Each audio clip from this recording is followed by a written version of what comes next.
Hola comunidad 100% fiscal. Hoy platicaremos de: conoce las formas en cómo audita la autoridad fiscal, aprende a entenderlas correctamente e identifica errores. Bienvenidos. Sobre todo para que le sirve a muchas personas, ¿no? En especial a las personas que contribuyen, que son contribuyentes, que se llama contribuyentes, que contribuyen y que son contribuyentes para la Secretaría de Hacienda, ¿no?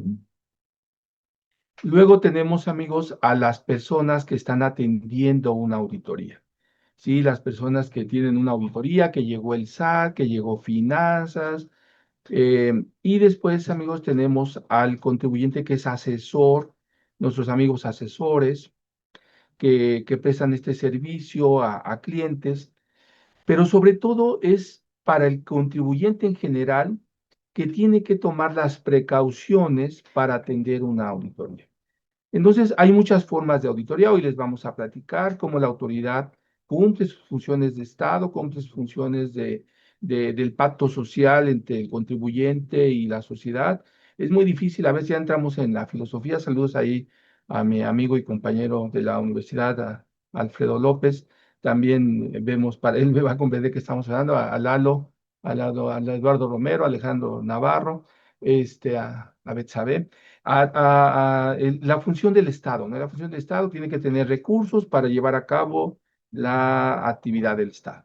Entonces, el Estado pues va a cumplir esa función, pero esa parte teórica, esa parte que es muy interesante en la parte académica, en la parte práctica, nosotros nos enfrentamos como contribuyentes a cómo atiendo una auditoría si de pronto el SAT llegó a la oficina, llegó al domicilio fiscal, y entonces el contribuyente no sabe qué hacer. Y también tenemos la experiencia en el sentido de que el contribuyente dice en este momento, me voy a asesorar de un contador que conozco a un abogado, pero mi amigo contador, mi amigo abogado, no conoce la materia fiscal. Por eso nosotros ahí tenemos una frasecita muy interesante en una de las empresas, es asuntos fiscales, soluciones fiscales. Entonces, yo no le puedo dejar el asunto a un amigo, a lo mejor es el súper experto en materia mercantil, el súper experto en materia civil, en laboral, es excelente corporativo, pero la materia fiscal tiene sus características muy específicas. Entonces, hoy les vamos a platicar desde el punto de vista práctico y tomando en cuenta dos elementos, la parte que señala, la parte, digamos, le llamemos así, procesal, y la parte de las reglas administrativas contra la parte práctica. ¿Qué hacemos para llevar a cabo? Entonces, amigos, esta plática, como saben siempre, se fundamenta en el artículo 197 del Código Fiscal de la Federación. Son disposiciones contenidas en la ley. A lo mejor nuestras opiniones pueden ser diversas a la autoridad, pero siguen el mismo esquema y la misma norma que sea la ley. Adelante. Y ya saben, amigos, descarguen el material de la plática. Lo podemos descargar aquí a través de nuestras redes, pero también pueden mandar un mensaje a la red si no pueden bajar porque está un poquito pesado en esta ocasión. Tienen muchísimo material que les va a ser de mucha utilidad. Y al final, hoy les digo, hoy me acompaña la contadora Karen Campos Arcadio, es contadora y también tiene estudios de derecho, es una experta en este tema. Todo el día prácticamente nos dedicamos a atender auditorías en su equipo. Me acompaña también el licenciado Pedro Ángel Dávila, que es expertazo también en este tema, ya lleva, aunque está muy joven, ya lleva muchos años en este tema, y les vamos a explicar esto desde el punto de vista práctico. Al final, amigos, los vamos a invitar, vamos a participar en el Congreso, el segundo Congreso Empresarial que organiza la Asociación de Empresarios de Iztapalapa. Todos los amigos de 100% Fiscal están invitados al evento de forma totalmente gratuita. En unos minutos vamos a proyectar los datos y a los amigos que llenen el formato de la asociación, más un formato de nosotros, cuando llenen el formato de nosotros y se presenten en el evento, les vamos a dar un presente de parte de 100% Fiscal. Nos dará mucho gusto ahí platicar con ustedes. Es totalmente gratuito. Hay un evento, hay una actividad diferente a la del Congreso normal, Hay una reunión de New Working ahí, sí tiene un costo, ese lo coordina la asociación. También vale la pena ir mucho a ese evento. El año anterior nos acompañan muchas gentes, las que están ahorita, y en el New Working lograron hacer muchas muy buenas relaciones y lograron concretar algunos negocios al conocer a otros expertos, a prestadores de servicios. Entonces, y les comento que se lograron concretar esos asuntos porque afortunadamente después nos tocó a nosotros apoyarlos en la parte fiscal, el diseño desde los contratos, oye, ¿qué me conviene más? ¿Por qué método me voy? ¿Cuál es mi modelo de negocio? Que por cierto nos han pedido mucho que volvamos a dar la plática de modelos de negocio. Pero platicaremos, entonces vamos a concentrarnos en este tema. Vamos a platicar, amigos, de esto, qué es una auditoría fiscal, cómo se lleva a cabo, de cuántos tipos de auditoría fiscal estamos hablando, las que son directo en el domicilio, las que yo tengo que llevar la información a la autoridad, las que son electrónicas, ya platicaremos de eso, y cómo la autoridad tiene en forma alterna a las facultades de comprobación otras formas indirectas de auditoría que llamamos facultades de gestión. Les platicaremos cuando llegan las cartas profundas, las invitaciones, entonces platicaremos de ese método. También, amigos, vamos a platicar por qué el SAT fiscaliza a los contribuyentes. eh, Directamente ya cometí un error o simplemente también me tocó en una especie de sorteo que me toque, existen esos métodos, qué es lo que pasa, por qué me revisan o me revisan porque mi proveedor es el que estuvo en una lista no muy recomendable o por qué la autoridad llegó a encontrar diferencias, cómo, de dónde saca información en la autoridad para que me llegue a auditar porque eso, amigos, es súper importante. Nosotros nos auditan no solamente porque hayamos cometido errores nosotros, sino porque a lo mejor mi proveedor o mi cliente fue el que cometió el error y a lo mejor están compulsando, están comprobando que yo llevé a cabo las funciones. O simplemente mi equipo contable tuvo algún error o mi accionista está en una lista negra y no yo. Simplemente vamos a platicar y luego vamos a platicar cómo se llevan esos actos de fiscalización, cómo se llevan esos actos de fiscalización a través de las facultades de gestión, de comprobación y vamos a hablar algo bien importante, súper importante, cuando hay una suspensión de este procedimiento y cuando la autoridad termina sus facultades de comprobación. Me dice la autoridad, tengo 5 años o 10 años. Ahí cuando dice, es que yo nada más tengo 5 años para que la autoridad me revise, sí, pero si presentaste una declaración complementaria, se modifica el calendario.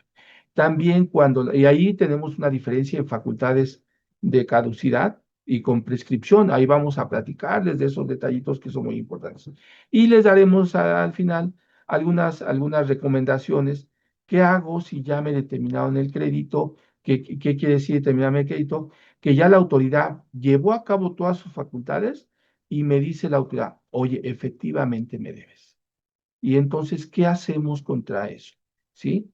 O también la autoridad no tiene todos los elementos y me puede determinar un crédito fiscal vía una presuntiva, porque la autoridad puede presumir que lo lleve a cabo, aun cuando no tenga todos los elementos. Entonces, vamos a platicar, amigos, de esas recomendaciones. Adelante, por favor. Entonces, vamos a empezar esta plática en el sentido más amplio, porque ya iniciamos la aplicación un rato platicando de elementos muy importantes para ubicar al contribuyente cuando llegan nuestros amigos al despacho o vamos a sus domicilios. Me dice, lo primero que me dicen, y la pregunta es clave, ¿no? Oiga, licenciado contador, ¿por qué me están auditando, no? Y entonces, pues ya vemos la empresa, qué características tiene, si es una persona física, si es una persona moral. Tuvimos un caso reciente, una persona que vende técnicamente en un mercado y tiene más ingresos que muchos profesionistas, pero nunca ha tenido un RFC. Y dice, ¿y por qué a mí 10 años? Porque la norma señala que si no estás dado de alta, van a ser 10 años, ¿no? Entonces, todos esos detallitos los vamos a ir viendo. Y le doy la bienvenida al licenciado Pedro Ángel para que nos platiques, Pedro, cómo está ahorita el panorama de las autoridades del SAT para decirle a nuestros amigos, pues a lo mejor ni siquiera te tocaba que te revisaran, pero hay programas especiales en que la autoridad también a veces revisa por sectores, ¿no? Por ejemplo, si ahorita ven los medios de comunicación, está plagado de información sobre las personas que extraen de forma ilegal petróleo y gasolina, lo que llamamos entre comillas guachicoleros, pero ustedes ven las notas, es uno de los delitos fiscales también muy revisados por la autoridad. Entonces, ¿por qué, Pedro, qué información, datos tenemos ahorita de cómo ha aumentado el número de auditorías? Y precisamente porque ha aumentado el número de auditorías, tenemos que ver recomendaciones de prevención y qué hacemos ya cuando tenemos la auditoría encima, ¿no? Pero lo que sí tenemos datos ahorita, Pedro, es un aumento desmedido de auditorías, ¿no, Pedro? Bienvenido. Correcto. Muchas gracias, maestro Raúl. Hola, comunidad 100% fiscal. Pues justamente vamos a dar algunos datos de lo que nos comenta el maestro Raúl relacionado con este contexto de las auditorías actualmente. Aquí podemos ver un comunicado del SAT del año 2024, ya recientemente de septiembre 23, y nos habla justamente de cómo la autoridad ha recaudado más a través de las auditorías. Siguiente, por favor. De este comunicado podemos sacar que el SAT está estableciendo que a través de auditorías y a través de la promoción del cumplimiento de las soluciones fiscales, que dentro de esta promoción del cumplimiento de las soluciones fiscales están estas facultades de gestión que mencionó el maestro Raúl, pues el SAT establece que en el sexenio bueno, entre los años 2013 y 2018, recaudó 1.2 billones de pesos bajo ese concepto por estas auditorías. Pero en 2019 a 2024, con esta pasada administración, subió a 3.5 billones de pesos. Es decir, hubo un aumento de 2.3 billones de pesos, casi un 200% de aumento, solamente de recaudación por estas auditorías y por esta promoción de cumplimiento de obligaciones fiscales, que como les comento pueden ser facultades de gestión, que ustedes podrán llegar a conocer más o menos como adelanto, como cartas de invitación, vigilancias profunda, incluso entran otros aspectos como la restricción de sellos. ¿Qué pasa? Obviamente el SAT en esta presente administración pues sigue haciendo estos esfuerzos para seguir aumentando estas cifras. Entonces sí tenemos que tener como contexto esto en el tema de las auditorías. Siguiente, por favor. Igual tenemos el Plan Maestro 2025, que nos establece básicamente las directrices que quiere seguir la Secretaría de Hacienda y Crédito Público a lo largo de este año. ¿Qué objetivos tiene? Siguiente, por favor. ¿Y qué nos hablan aquí? Pues aspectos muy generales como que la autoridad va a seguir utilizando estas herramientas tecnológicas que vamos a mencionar más adelante como el Big Data, la automatización de procesos, pero que también va a utilizar mucho el intercambio de información con otras autoridades. Estamos viendo que ahorita el SAT ya está muy conectado con otras autoridades como el IMSS, el Infonavit e incluso la Secretaría del Trabajo. Lo vimos hace poco, tuvimos una plática sobre el tema del REPSE y cómo está conectado también ya con la Secretaría del Trabajo. Y también, obviamente, el SAT está enfocado en revisar estos sectores económicos que él considera que tienen un alto riesgo de evasión y pues se está generando en esta concentración para generarles auditorías a estos contribuyentes. Siguiente, por favor. Ahora bien, empezando con la pregunta, ¿por qué el SAT fiscaliza a los contribuyentes? Es decir, queremos ver más o menos este panorama de qué errores van cometiendo los contribuyentes o qué aspectos revisa la autoridad fiscal y cómo empieza a cruzar esta información para, en su caso, comenzar auditorías y finalmente determinar algún crédito fiscal y sancionar al contribuyente. Siguiente, por favor. Y sí, Pedro, qué bueno que tocas esa parte, porque ahí creo que nos estamos, sí, sí, ahí vamos eso es muy importante a los amigos que nos acompañan, para que vayan tomando notita y a lo mejor ahorita que ya revisen, estén en la plática, vayan anotando, ay, pues tengo que revisar esto y esto, porque son normalmente los motivos por los que empezamos. Perfecto, pues vamos a seguir con este tema, justo como le comenta el maestro Raúl, de qué aspectos deben de estar ustedes revisando. Primero, otra vez, tener en cuenta que el SAT tiene estos actos de fiscalización a través de qué va a hacer con estos actos de fiscalización la autoridad. Revisar que estemos cumpliendo con las obligaciones fiscales y obviamente él ver que está recaudando correctamente las contribuciones que están a nuestro cargo. ¿Qué hace con estos actos de fiscalización la autoridad fiscal? Va a ir, va a ir pasando de una parte un poco más amigable a una parte ya más agresiva. Primero va a haber algunas que van a estar simplemente orientadas a asistir, orientar al contribuyente, a controlar y vigilar el cumplimiento de las obligaciones fiscales. pero luego se van volviendo un poco más agresivas. Va detectando y previniendo actos de evasión fiscal, como por ejemplo a través del procedimiento del 69B, va verificando e inspeccionando el cumplimiento de las soluciones fiscales, y aquí ya entran específicamente las auditorías, que como les comentamos, pues pueden ser la visita domiciliaria, la revisión de gabinete, la revisión electrónica, y a través de estas auditorías es donde va a empezar a determinar créditos fiscales y a cobrarlos de forma coactiva, usando la fuerza del Estado para cobrar estos créditos que está determinando. Y también, obviamente, pues van a venir estas sanciones que pueden venir desde multas o incluso a través de otras facultades como las de gestión, a través de la restricción de los sellos digitales. Siguiente, por favor. Ahora bien, ¿qué revisa el SAT cuando fiscaliza al contribuyente? Aquí lo que va a estar verificando la autoridad fiscal va a ser diversos aspectos que esté cumpliendo el contribuyente, que esté haciendo bien o que no esté haciendo, que algo que esté prohibido por la norma. Obviamente la autoridad fiscal va a revisar que nosotros hayamos determinado correctamente las contribuciones que están a nuestro cargo, que nosotros hayamos declarado, calculado correctamente estas contribuciones. Obviamente esto está conectado a que nosotros presentemos nuestra declaración en tiempo y forma y que no hayamos omitido pagar alguna contribución que esté en nuestro cargo, ¿no? Obviamente es muy importante que nosotros estemos declarando la totalidad de ingresos que obtuvimos, que aquí hay que diferenciar entre en que la autoridad muchas veces se equivoca con que tengamos algún depósito en nuestra cuenta bancaria, pero tal vez no es un ingreso, tal vez es un préstamo y tal vez es algo por lo que no debemos de pagar impuestos. Entonces, justamente lo que la autoridad revisa es que nosotros estemos declarando correctamente nuestros ingresos, que no apliquemos indebidamente deducciones, que no obtengamos beneficios indebidos a través de devoluciones, acreditamientos, aquí en el tema de IVA o compensaciones. Muy importante lo que les comenté, que está prohibido por la norma, pues que nosotros no manifestemos o presentemos información o documentación falsa o errónea, que tengamos nuestra contabilidad en orden, que tengamos evidencias y soportes documentales de nuestras operaciones, es decir, la materialidad de las operaciones, y que obviamente llevemos a cabo nuestras operaciones con una razón de negocios, que tengan una justificación del por qué llevamos a cabo estas operaciones y que no sean meramente con el objetivo de obtener un beneficio fiscal. Exacto, Aquí, Pedro. Exacto, Pedro. Exacto. Y fíjense, y si me pides un comentario, Pedro, fíjate que en la práctica, amigos que nos acompañan, de todas estas 10 puntitos que ha colocado el contador y abogado Pedro, la mayor parte de las revisiones que hemos tenido un origen de verificación por parte de la autoridad a través de una auditoría, nacen aquí, ¿sí?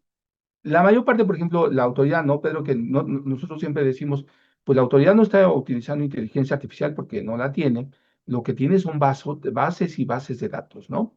Eh, ¿qué es lo primero que nos encuentra, no? Y no sé si quieras, pero que invitemos a Karen, pero lo primero que tenemos, Pedro, y tú lo sabes en la práctica, que se hayan cometido errores a la hora de la mecánica del cálculo del impuesto, ¿no?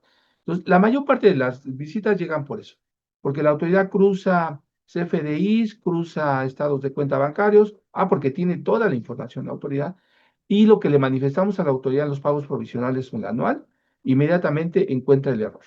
Y hemos tenido revisiones que la presentó ustedes en marzo su provisional y en abril ya tenemos al SAT en la empresa, ¿eh? O en la anual hasta que determinamos la anual. La mayor parte de las revisiones es, ¿por qué si tenías que presentar el último día de marzo la declaración, no la presentaste y ya tenemos al SAT en mayo, ¿no? O sea, eso nos pasa constantemente. Para que los que no hayan presentado, pues vamos a revisarlo, ¿no? O de plano, no pagaron nada, pero un cliente de ustedes o un proveedor declaró que había prestado un servicio con ustedes. Y estoy traduciendo todo esto a cuestiones prácticas, ¿sí? O no declaran el total de ingresos. Luego le dicen al contador, oye, quiero pagar menos. Y el contador dice, "Bueno, ¿cuánto quieres pagar? Pues paga tanto. Y el contador, pues él a veces es contador, o sea, él cuenta, ¿sí? Y registra, pero no es el estratega fiscal. Entonces, la determinación, yo siempre digo, la tiene el contribuyente, ¿no? Entonces, no pago completo y entonces la autoridad inmediatamente lo identifica. Y a lo mejor, como dice Pedro, puede ser amigable y te manda una carta de invitación, ¿no, Pedro? O una vigilancia profunda, pero cuando los montos son diferentes, cuando el origen de los datos son diferentes, o mi proveedor o mi cliente está en una lista negra, yo te voy a ir a revisar, ¿sí? O no declaran la totalidad de esos ingresos, no los declaran. ¿sí? O un problema fuertísimo, uso aumentan, es muy común que nos dicen, es que me equivoqué y puse más deducciones. Pero espérate, ahorita con los FDIs electrónicos, la autoridad de inmediatamente, ¿no, Pedro? Identifica si ese FDI existe o no existe. O la forma de pago que tenemos en ese FDI, si fue PPD o PUE, o si quiere decir, si lo pagamos en una sola exhibición, lo dejamos así y en realidad nunca lo pagamos, ¿no? O PPD en pago en parcialidades. Entonces, esos detallitos van llenando la base para que la autoridad pueda llevar a cabo una revisión. O las más comunes, las devoluciones, ¿no? Van y piden devoluciones o acreditan o señalan compensaciones y aunque hay la norma que no te puedo revisar el ejercicio en el cual generaste la pérdida, pero sí debes de aportar la información, la autoridad va y audita. Esas como tenemos de auditorías por compensaciones. Y algo muy peligroso, y este es altamente peligroso, recientemente tuvimos una visita en que todos los datos que teníamos del contribuyente fueron correctos, todos los elementos fueron correctos, a excepción de unas aportaciones de capital en el que les pedimos, oye, pues dame los contratos de aportación de capital y eran para futuros aumentos de capital, estaba entre la norma. La autoridad nos pedía que estuvieran certificados, ¿no? Pero que les diéramos fecha cierta. Nosotros le pedimos al cliente, el cliente nos dice, el abogado del cliente nos dice, no hay tema, yo los tengo. ¿Y por qué no están registrados? Bueno, ya se registraron, se hizo la estación, pero el error fatal fue que nos dieron documentos falsos. Y decían ustedes, pero ¿cómo documentos falsos? Oye, ¿el notario los llevó a cabo? Sí, efectivamente, el notario los llevó a cabo, fuimos con el notario nos certificó que le había dado validez al documento, que lo tuvo a la vista, pero las firmas de las personas que habían signado para el efecto de la aportación no tenían ni la más mínima idea que habían sido aportantes, ¿sí? Falsificaron las firmas. Entonces hay elementos que la autoridad utiliza de grafoscopía, caligrafía y elementos. No tengan mucho cuidado porque esta se salta del terreno puramente de auditoría a los terrenos de carácter punitivo o penal, ¿no? También llegan y nos piden, lo primero que nos pide, llega la orden de visita y nos piden a ver su contabilidad, ¿no? Y ahorita tenemos un caso en el que el contador, 5 años, no hizo contabilidad y 5 años no presentó las declaraciones provisionales y las anuales. Y tenemos otro caso en que sí tiene contabilidad, pero tampoco presentó provisionales ni anuales. ¿Por qué? Pues porque no hay un sistema de control interno. O no se tengan, lo que les digo que está muy relacionado con la anterior y la anterior, pues no tenemos los soportes para esas compensaciones, ¿no? O simplemente, ¿no, Pedro? Dice la autoridad, ¿cómo que esta persona se dedica a la construcción y tengo brincolines aquí declarando, ¿no? O tengo productos que no son parte de la razón de negocio. Esos son elementos, amigos, en la parte práctica, ¿no, Pedro? No sé si Karen quiere hacer un comentario, Pedro, o avanzamos para que tú tengas más elementos. Hola, buenos días. Pues el contador, licenciado Raúl, pues nada más para complementar un poquito lo que mencionaba en esta diapositiva. A nuestra experiencia sí hemos tenido bastante requerimientos, tanto de comunicados como oficios de invitación, relacionados principalmente por el tema de los FDIs, porque como ya se basan, bueno, ya tienen una base de datos con una fecha de corte determinada. Entonces puede ser que el contribuyente haya cancelado o haya sustituido algún CFDI por algún error en concepto, clave de facturación, método de pago. Y entonces, como la autoridad tiene una fecha de corte a la cual hace pues obviamente sus diferencias, se tienen que aclarar las mismas. Ajá. También es importante decir que el método de pago en el que se realiza la factura es muy importante, debido a que ya con el complemento de pago, pues obviamente ahí amarran aún más las cifras en cuanto a IVA y en cuanto a ingreso. Entonces, ya acumulan como tal la parte del ingreso si la factura está emitida en pago en una sola exhibición. Entonces, aquí lo que le recomendamos es que tenga muchísimo cuidado cuando realicen la factura porque ahora ya hay diferencias como dice el licenciado, a lo mejor no es inteligencia artificial, pero ya el SAT tiene la base de datos a una fecha de corte, la tiene actualizada y ahora sí utiliza los propios datos que el contribuyente o que nosotros plasmamos en la plataforma para de ahí determinar sus diferencias. Ahora bien, también nos piden, pues obviamente, el papel de trabajo, donde esté amarrado toda la parte de IVA, en el caso, las pólizas, fecha en la que se realizó el cobro o se pagó la parte del gasto y el método, el complemento de pago. Asimismo, también la contabilidad electrónica. Como bien lo dice el licenciado, actualmente te llegan actos administrativos eh, porque no presentas a lo mejor el pago provisional de la retención o de algún impuesto, por ejemplo, el IVA o ISR. Entonces, ya no es como te dejen pasar mucho tiempo. Ya si no presentaste junio, ya te lo están solicitando. Entonces, ahí hay que tener mucho cuidado con sus cierres mensuales al realizar y llevar la contabilidad al día y pues ya es lo que puedo complementar, licenciado. Sí, gracias, gracias, Karen. Y le voy a regresar los micrófonos al licenciado Pedro, porque tenemos con esta base, ¿no, Pedro? Estamos hablando ahorita del contribuyente desde adentro, ¿no, Pedro? Pero desde adentro del SAT, ¿qué pasa, Pedro? Correcto. Siguiente, por favor. Pues como lo comenta el maestro Raúl, ¿qué pasa dentro del SAT? O sea, ¿cómo el SAT detecta estas inconsistencias que justamente está buscando para, en su caso, auditar al contribuyente? Básicamente lo que hace la autoridad fiscal es comparar la información que tiene en su poder con la que puede obtener. Y aquí hace un cruce de información, de mucha información que proviene de distintos lugares. Primero, tiene en cuenta la información que declaró el contribuyente.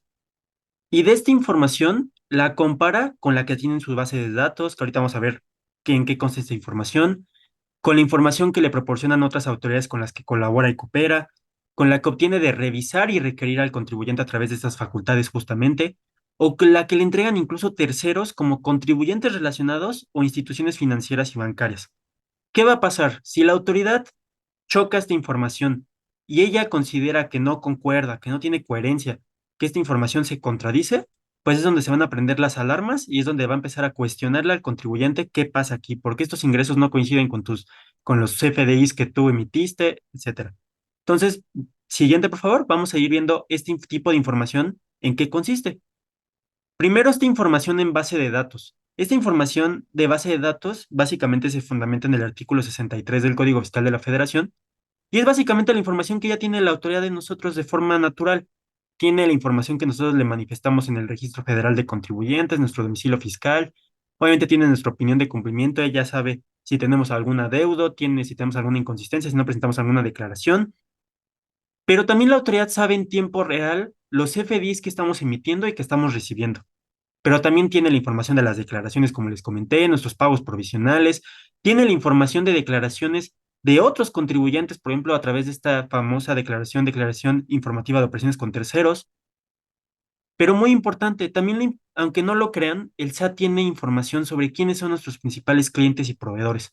Sabe quiénes son nuestras partes relacionadas, sabe si tenemos trabajadores o no aquí en colaboración con el IMSS, sabe si estamos obviamente siendo objetos de alguna auditoría, sabe si estamos publicados en algún listado del 69, del 69B, del 69B bis, que va cambiando dependiendo de si tienes incumplimientos en general, si la autoridad considera que emites comprobantes fiscales que amparan operaciones inexistentes o simuladas, si considera que estás aplicando de forma indebida pérdidas fiscales. Y también obviamente la autoridad tiene en contexto si tú has sido sujeto anteriormente o actualmente a algún recurso de revocación, estás en un juicio de nulidad o estás siendo sujeto a algún asunto penal, por ejemplo. Entonces, la autoridad conoce toda esta información primero de inicio. Siguiente, por favor. Ahora bien, también, ¿qué otra información obtiene? De estos actos de fiscalización que va a estar llevando a cabo, de estas facultades de comprobación, de gestión, de estas auditorías, de estas cartas de invitación, de estas vigilancias profundas, de estas revisiones que va haciendo la autoridad va a ir obteniendo información de lo que le va contestando al contribuyente derivado de estos requerimientos. Entonces, obviamente de aquí la autoridad también se llega de más información. Siguiente, por favor. Información proporcionada por otras autoridades con las que colabora y coopera. Aquí, como les comenté, el IMSS, el Infonavit, la Secretaría del Trabajo, ahorita en el tema del REPSE, como les comenté en un inicio, pero también todas las dependencias que dependen de la Secretaría de Hacienda y Crédito Público, la Unidad de Inteligencia Financiera, la Comisión Nacional Bancaria de Valores, que va a ser fundamental en el tema de los bancos. Y también otras autoridades como los registros públicos de entidades federativas, autoridades fiscales locales, porque recordemos que estas autoridades fiscales locales, por ejemplo, la Secretaría de Finanzas de la Ciudad de México, colabora activamente con las autoridades federales y todas las secretarías que sean partes locales por estos convenios de colaboración que existen. Y además, autoridades extranjeras, o sea, las autoridades fiscales pueden pedirle información a otras autoridades extranjeras, fiscales de otro tipo. Entonces, de aquí la autoridad también se allega de más información de nosotros. Siguiente, por favor. Información entregada por terceros. Aquí, como les comenté, los contribuyentes relacionados. ¿Quiénes son estos contribuyentes relacionados? Pues nuestros proveedores y clientes. Y nosotros nos podemos preguntar cómo la autoridad obtiene información de ellos en relación conmigo. Pues como les comenté, a través de esta declaración informativa de operaciones con terceros, por ejemplo, que vayan haciendo estos contribuyentes, o a través de compulsas. La autoridad también puede directamente cuestionarles a ellos las operaciones que tienen con nosotros a través de una compulsa. Y les va a decir, oye, te requiero esta información porque en tu carácter de tercero quiero saber qué onda con el contribuyente que estoy auditando. Y también están, obviamente, y muy importantes y fundamentalmente las instituciones financieras y bancarias. ¿Por qué? Porque la autoridad fiscal puede requerir información y documentación de nuestras cuentas bancarias, de nuestros depósitos, operaciones y servicios y de nuestros estados de cuenta. ¿Por qué? En primera, porque si bien sabemos que nosotros tenemos un bancario de que esta información está protegida, en términos de la Ley de Instituciones de Crédito, las autoridades fiscales pueden acceder a esta información sin un control judicial. Es decir, pueden solicitar esta información directamente a los bancos, por ejemplo, y no va a tener no van a tener ningún impedimento si van a utilizar esta información para fines administrativos fiscales. Ya si es para asuntos penales, es otro tema. Pero a lo que vamos es que la autoridad tiene acceso a nuestras cuentas bancarias y obviamente algo muy importante, los estados de cuenta forman parte de nuestra contabilidad. Entonces, si la autoridad requiere nuestra contabilidad, nosotros también estamos obligados a entregarle estos estados de cuenta. No sé si aquí quiera comentar algo más el maestro Raúl Y, o y la voy, contadora Karen. y voy a invitar a Karen para esto, Pedro, que es súper importante. Fíjense, amigos, que uno de los elementos fundamentales, cuando llega ya la auditoría, ¿no, Pedro? Ya estamos en la auditoría o acompañamos a los equipos de la empresa, al equipo contable. Lo primero que va a confirmar la autoridad es que ese CFDI que tenía emitido, ¿no, Karen? Es un CFDI que tenía emitido, pero a lo mejor nunca lo pagaron o a lo mejor nunca lo cobraron. Está en PUE y dice, pues ya lo pagaste de acuerdo a esto. Y dice el SAT, pues yo te quiero que me digas por qué no me lo reportaste, ¿no? Si tú lo tenías en PUE, ¿no? O sea, quiere decir pago en una única exhibición, ¿no? Y, Sí. y quiero decirles algo, una reflexión antes, Karen, de esto, Pedro. Fíjense que cuando le cancelan los sellos digitales o le restringen los sellos digitales a un contribuyente, en realidad es una facultad de comprobación, ¿eh? ¿Por qué? Porque el SAT no te va a liberar tus sellos o tus certificados hasta que corrijas el error que tienes identificado. Y para eso le aportas información, ¿no, Pedro? Entonces, en realidad es una auditoría, es una facultad de comprobación de la autoridad. Pero me salgo del tema. Karen, en tu experiencia, Karen, en tu experiencia, Pedro, ¿qué papel juegan los estados de cuenta como dice Pedro, es la parte fundamental porque nos pasa constantemente muchas travesuras con el contribuyente, ¿no? Porque además luego dicen, es que tengo la cuenta bancaria fiscal y la no fiscal, ¿no? Esperen, yo no sé de dónde sacaron esas ideas, pero en la parte práctica, Karen, ¿qué pasa con los estados de cuenta en una auditoría, Karen? Sí. Bueno, en la parte práctica, los estados de cuenta juegan un papel muy importante, porque desde el primer requerimiento por parte de la autoridad, ya sea para algo, bueno, cualquier impuesto, IVA, ISR, o incluso la parte de las erogaciones, te solicitan los estados de cuenta de todas las cuentas bancarias que tengan dadas de alta al contribuyente.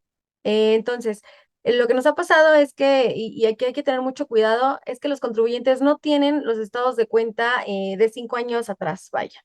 Entonces, ¿qué pasa? Pues entonces la autoridad te manda un requerimiento, tienes ciertos días para aportar información y no tienen los estados de cuenta completos ni de manera digital ni de manera impresa.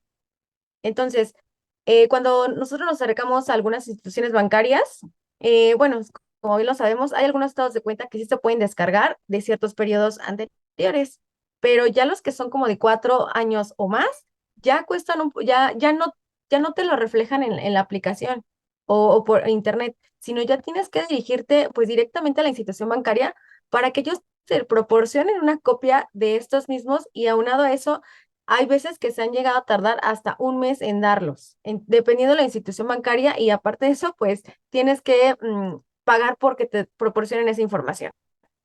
Entonces, ¿qué es lo importante de aquí? Es contribuyente, sea persona física, persona moral, cuentas de crédito, débito, empresarial, tengan un respaldo de todos los estados de cuenta bancarios. Asimismo, también es súper importante aquí, Lick, que ya la autoridad te dice en estricto sentido cómo entregar un papel de trabajo, lo cual no debería de ser así. O sea, te dice, ¿sabes qué? Entrégame la parte de tus ingresos, relacióname tu póliza de diario o de ingreso con el día y el día en que se efectuó a lo mejor el ingreso y aparte, tu factura y si es que se pagó en una sola exhibición, si se pagó en una parcialidad, relacióname también tu complemento de pago.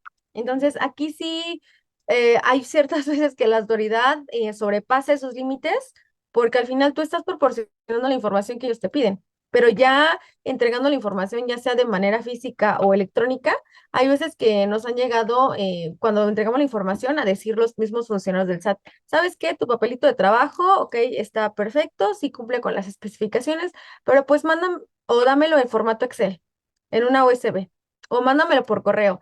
Entonces, son donde ellos ya exceden sus facultades, porque al final nosotros estamos proporcionando información para que ellos la revisen. Y entonces se toma la libertad de pedirnos información extraordinaria cuando ellos tienen que realizar su análisis. Y no sé si gusta comentar algo más, Lick. Sí, ahorita le voy a dar la palabra a Pedro. Qué bueno, qué buen comentario, Kat. Lo que quiere decir la contadora y lo explica es que tenemos el papel y el estado de cuenta va amarrado acá, porque es la forma en que vamos a demostrar que pagamos o no pagamos, ¿no, Pedro? Pero la autoridad, ella en su orden de visita y hay tesis, ellos están facultados para el análisis de la información. Entregamos pólizas, entregamos documentos, entregamos los FDIs y ellos deben de armar el papel de trabajo que necesitan. Pero hay causas de nulidad, ¿no, Pedro? Ya cuando ellos nos especifican cómo quieren que les armemos su papel de trabajo de análisis, ¿no, Pedro? Correcto, de hecho vamos a ver una jurisprudencia más adelante del Tribunal Federal de Justicia Administrativa que bajo ciertos supuestos, la autoridad si bien sí nos puede requerir nuestra contabilidad, nuestros papeles de trabajo referidos a tal supuesto, a tal operación, no nos puede decir cómo debe de venir este papel de trabajo armado de forma específica, porque la autoridad no tiene esa facultad. Lo vamos a ver más adelante para que tengamos más contexto de eso. Esa para que la apunten nuestros amigos, esa es una causa de nulidad, ¿eh? O sea, ellos no me pueden, nos piden los documentos y nosotros les tenemos obligación de entregarlos de acuerdo al 42, al 48 y a las disposiciones en la materia, al 31 fracción cuarta, pero no nos pueden decir cómo armar nuestro papel de trabajo. Si yo me equivoqué, ellos me lo observarán, pero hay causas de nulidad en ese sentido, ¿no? Y entonces, amigos, fundamental tener los estados de cuenta bancarios, porque ¿qué pasa si no tenemos los estados de cuenta bancarios? Pues muchísimas consecuencias, ¿no, Karen? En una auditoría, estamos en el terreno de la auditoría. Pues primero, la autoridad nos dice, está obstruyendo las facultades de comprobación de la autoridad. Está obstruyendo las facultades. Yo no puedo revisarte porque no me traes los estados de cuenta. Aunque luego ya entramos con Prodecon y pues es información que ellos ya tienen desde antes que nosotros cuando nos están revisando. Dos, como no tengo los estados de cuenta, me ponen una multa, ¿no? Y esa multa pues es lo de menos, digamos, nos ponen una multa y es lo de menos. El problema, Pedro, es cuando te congelan las cuentas bancarias o te restringen los sellos digitales porque en teoría estás sustruyendo las facultades de comprobación. La consecuencia, amigos, de no entregar cierta documentación y en especial los estados de cuenta bancarios, tiene una consecuencia muy fuerte porque el contribuyente prácticamente lo paralizas, ¿no? Ahí tenemos que ir al amparo directo o al amparo indirecto, si nos notificaron o no nos notificaron. Entonces, Fundamental. Estados de cuenta en una auditoría lo tienen que tener como primer elemento básico. Porque hay otros elementos que podemos alegar nosotros, decir, oye, es información que tú ya tienes. Por ejemplo, ¿qué tiene Pedro? Pues los CFDIs, ellos tienen nuestros pagos provisionales, nuestra declaración del ejercicio, tienen la DIOT que se las entregamos en su momento. Hemos tenido casos en que nos han restringido a los contribuyentes las cuentas bancarias o les han restringido los certificados porque no tenían la DIOT, pero de acuerdo a la Ley de Derechos del Contribuyente en su artículo primero, es información que ya tiene la autoridad. Tenemos que tener mucho cuidado. Hay que información que nosotros tenemos que combatir, que ya está en poder de la autoridad y que no estamos obligados a volvérselas a entregar. Sin embargo, el contribuyente, como es, a veces no hay una venta de información clara, a veces el contribuyente cae en estos supuestos, ¿no? ¿Qué otro comentario nos tienes, Pedro? Y nos quedamos aquí con Karen. Sí, pues bueno, ahí conectado con lo que usted comenta, maestro Raúl, del tema de tener toda nuestra información y de proporcionarla correctamente, hay que tener en cuenta que también esto es importante, porque si nosotros le entregamos de forma incompleta la información a la autoridad que nos solicita, no la proporcionamos, o la autoridad encuentra inconsistencia en esta información que le entregamos, va a dar pie a que la autoridad tenga posibilidad de generar determinaciones presuntivas, que es básicamente el 70% de las veces por las que determina un crédito fiscal. Es decir, esta determinación presuntiva es una presunción. La autoridad te está determinando más o menos cuánto cree que le debes. ¿Por qué? Porque no tiene toda la información que te está solicitando.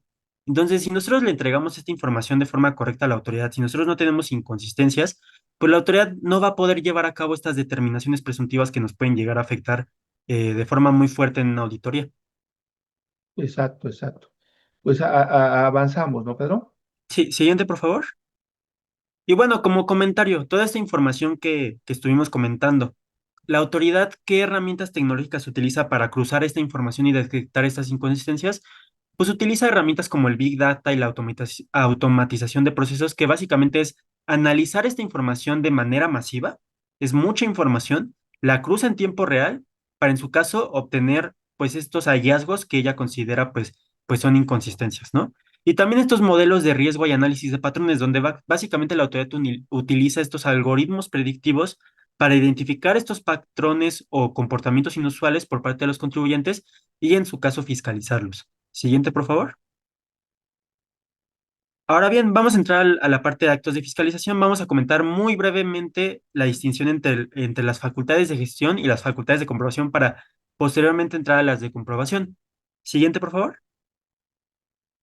Bueno, aquí podemos ver una jurisprudencia del Corte de Justicia de la Nación, donde nos distingue cuáles son las diferencias entre estas facultades de gestión y de comprobación. Y estas facultades de gestión que, como les hemos adelantado, pues son estas llamadas cartas de invitación, estas vigilancias profundas, incluso la restricción de sellos, el procedimiento del 69, pues son facultades que están supuestamente orientadas más a la asistencia, al control y a la vigilancia. Pero luego están las facultades de comprobación, que estas facultades de comprobación son lo que ustedes conocen coloquialmente como auditorías, que ya están orientadas a la parte de la inspección, de la verificación y, muy importante, de la determinación o liquidación. Es decir, a través de estas auditorías, a través de esta visita domiciliaria, a través de esta revisión de gabinete, a través de esta revisión electrónica, la autoridad sí ya puede determinar un crédito fiscal que va a poder cobrar de forma coactiva, es decir, utilizando la fuerza del Estado en caso de que el contribuyente no quiera pagar este crédito fiscal, obviamente en caso de que no se defienda. Siguiente, por favor. Y ahí es en las facultades de comprobación, ¿no, Pedro? En esa Exacto. parte que tú señalas. Sí, porque como vamos a ver, en las facultades de gestión nunca va a haber un crédito fiscal. Sí va a haber obstaculización, como lo comentó el maestro Raúl, de, por ejemplo, una restricción de sellos que van a amarrar al contribuyente de, oye, no me aclaras esto, no te dejo facturar. Pero en esta restricción de sellos, pues no nos determina ningún crédito fiscal. Esa, digamos que puede ser una distinción muy importante entre estas auditorías y estas facultades de gestión, aunque pensemos que estas facultades de gestión lleguen a ser muy invasivas. Siguiente, por favor. Estas facultades de gestión, como les comentamos, hay las cartas de invitación, la vigilancia profunda, estas cartas de invitación que ustedes ya conocerán porque son estos mensajes que llegan por buzón tributario donde supuestamente con esta cordialidad nos invitan a revisar o aclarar alguna inconsistencia, o estos programas de revisión de vigilancia profunda que son un poco más agresivos y más grandes, donde ya hay incluso entrevistas con el SAT, donde va el contribuyente de forma física o virtual, y donde ya incluso no solo se le invita a revisar, aclarar o corregir alguna inconsistencia pequeña, sino que luego vemos que estas vigilancias profundas ya es de, oye, contribuyente, te detecté desde 2018 hasta 2023 estas inconsistencias, acláramelas.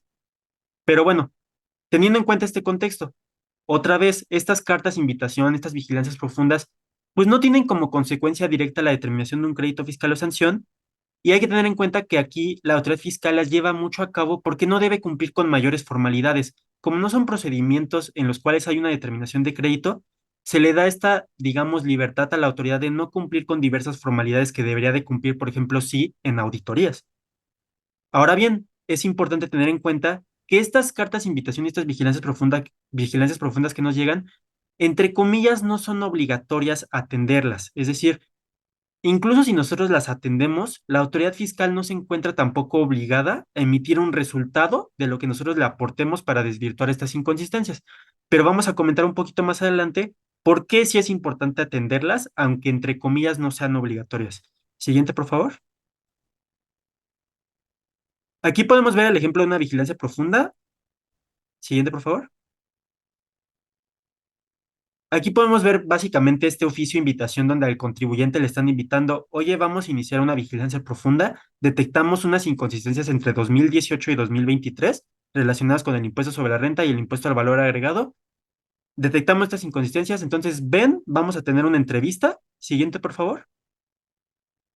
Y aquí podemos ver, el contribuyente va a esta entrevista, llega los funcionarios del SAT, le comentan todas las inconsistencias que tuvo, lo asustan, le dicen, no, esto es un delito fiscal, esto te va a llevar a la cárcel, etcétera. Y al final al contribuyente le entregan un oficio resumen de lo que implica esta vigilancia profunda. Aquí podemos ver que le mencionan al contribuyente, mira, aquí tenemos estos datos generales de ti, que básicamente son datos del Registro Federal de Contribuyentes. Siguiente, por favor. Y ahí, Pedro, perdón, déjame hacer un comentario.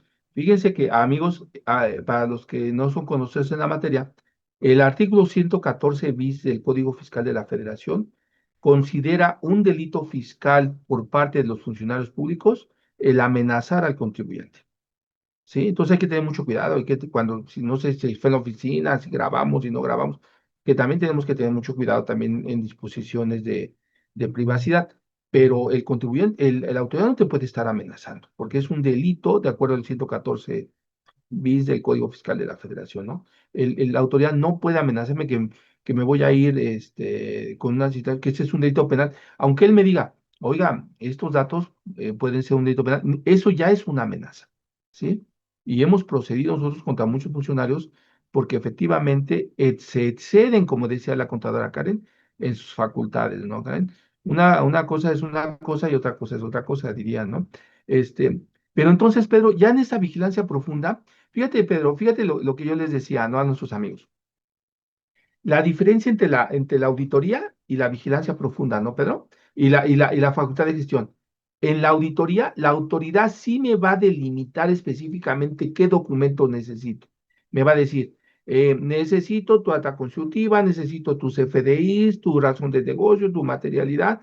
Me va a decir el nombre del documento y todo. En las facultades de gestión, no.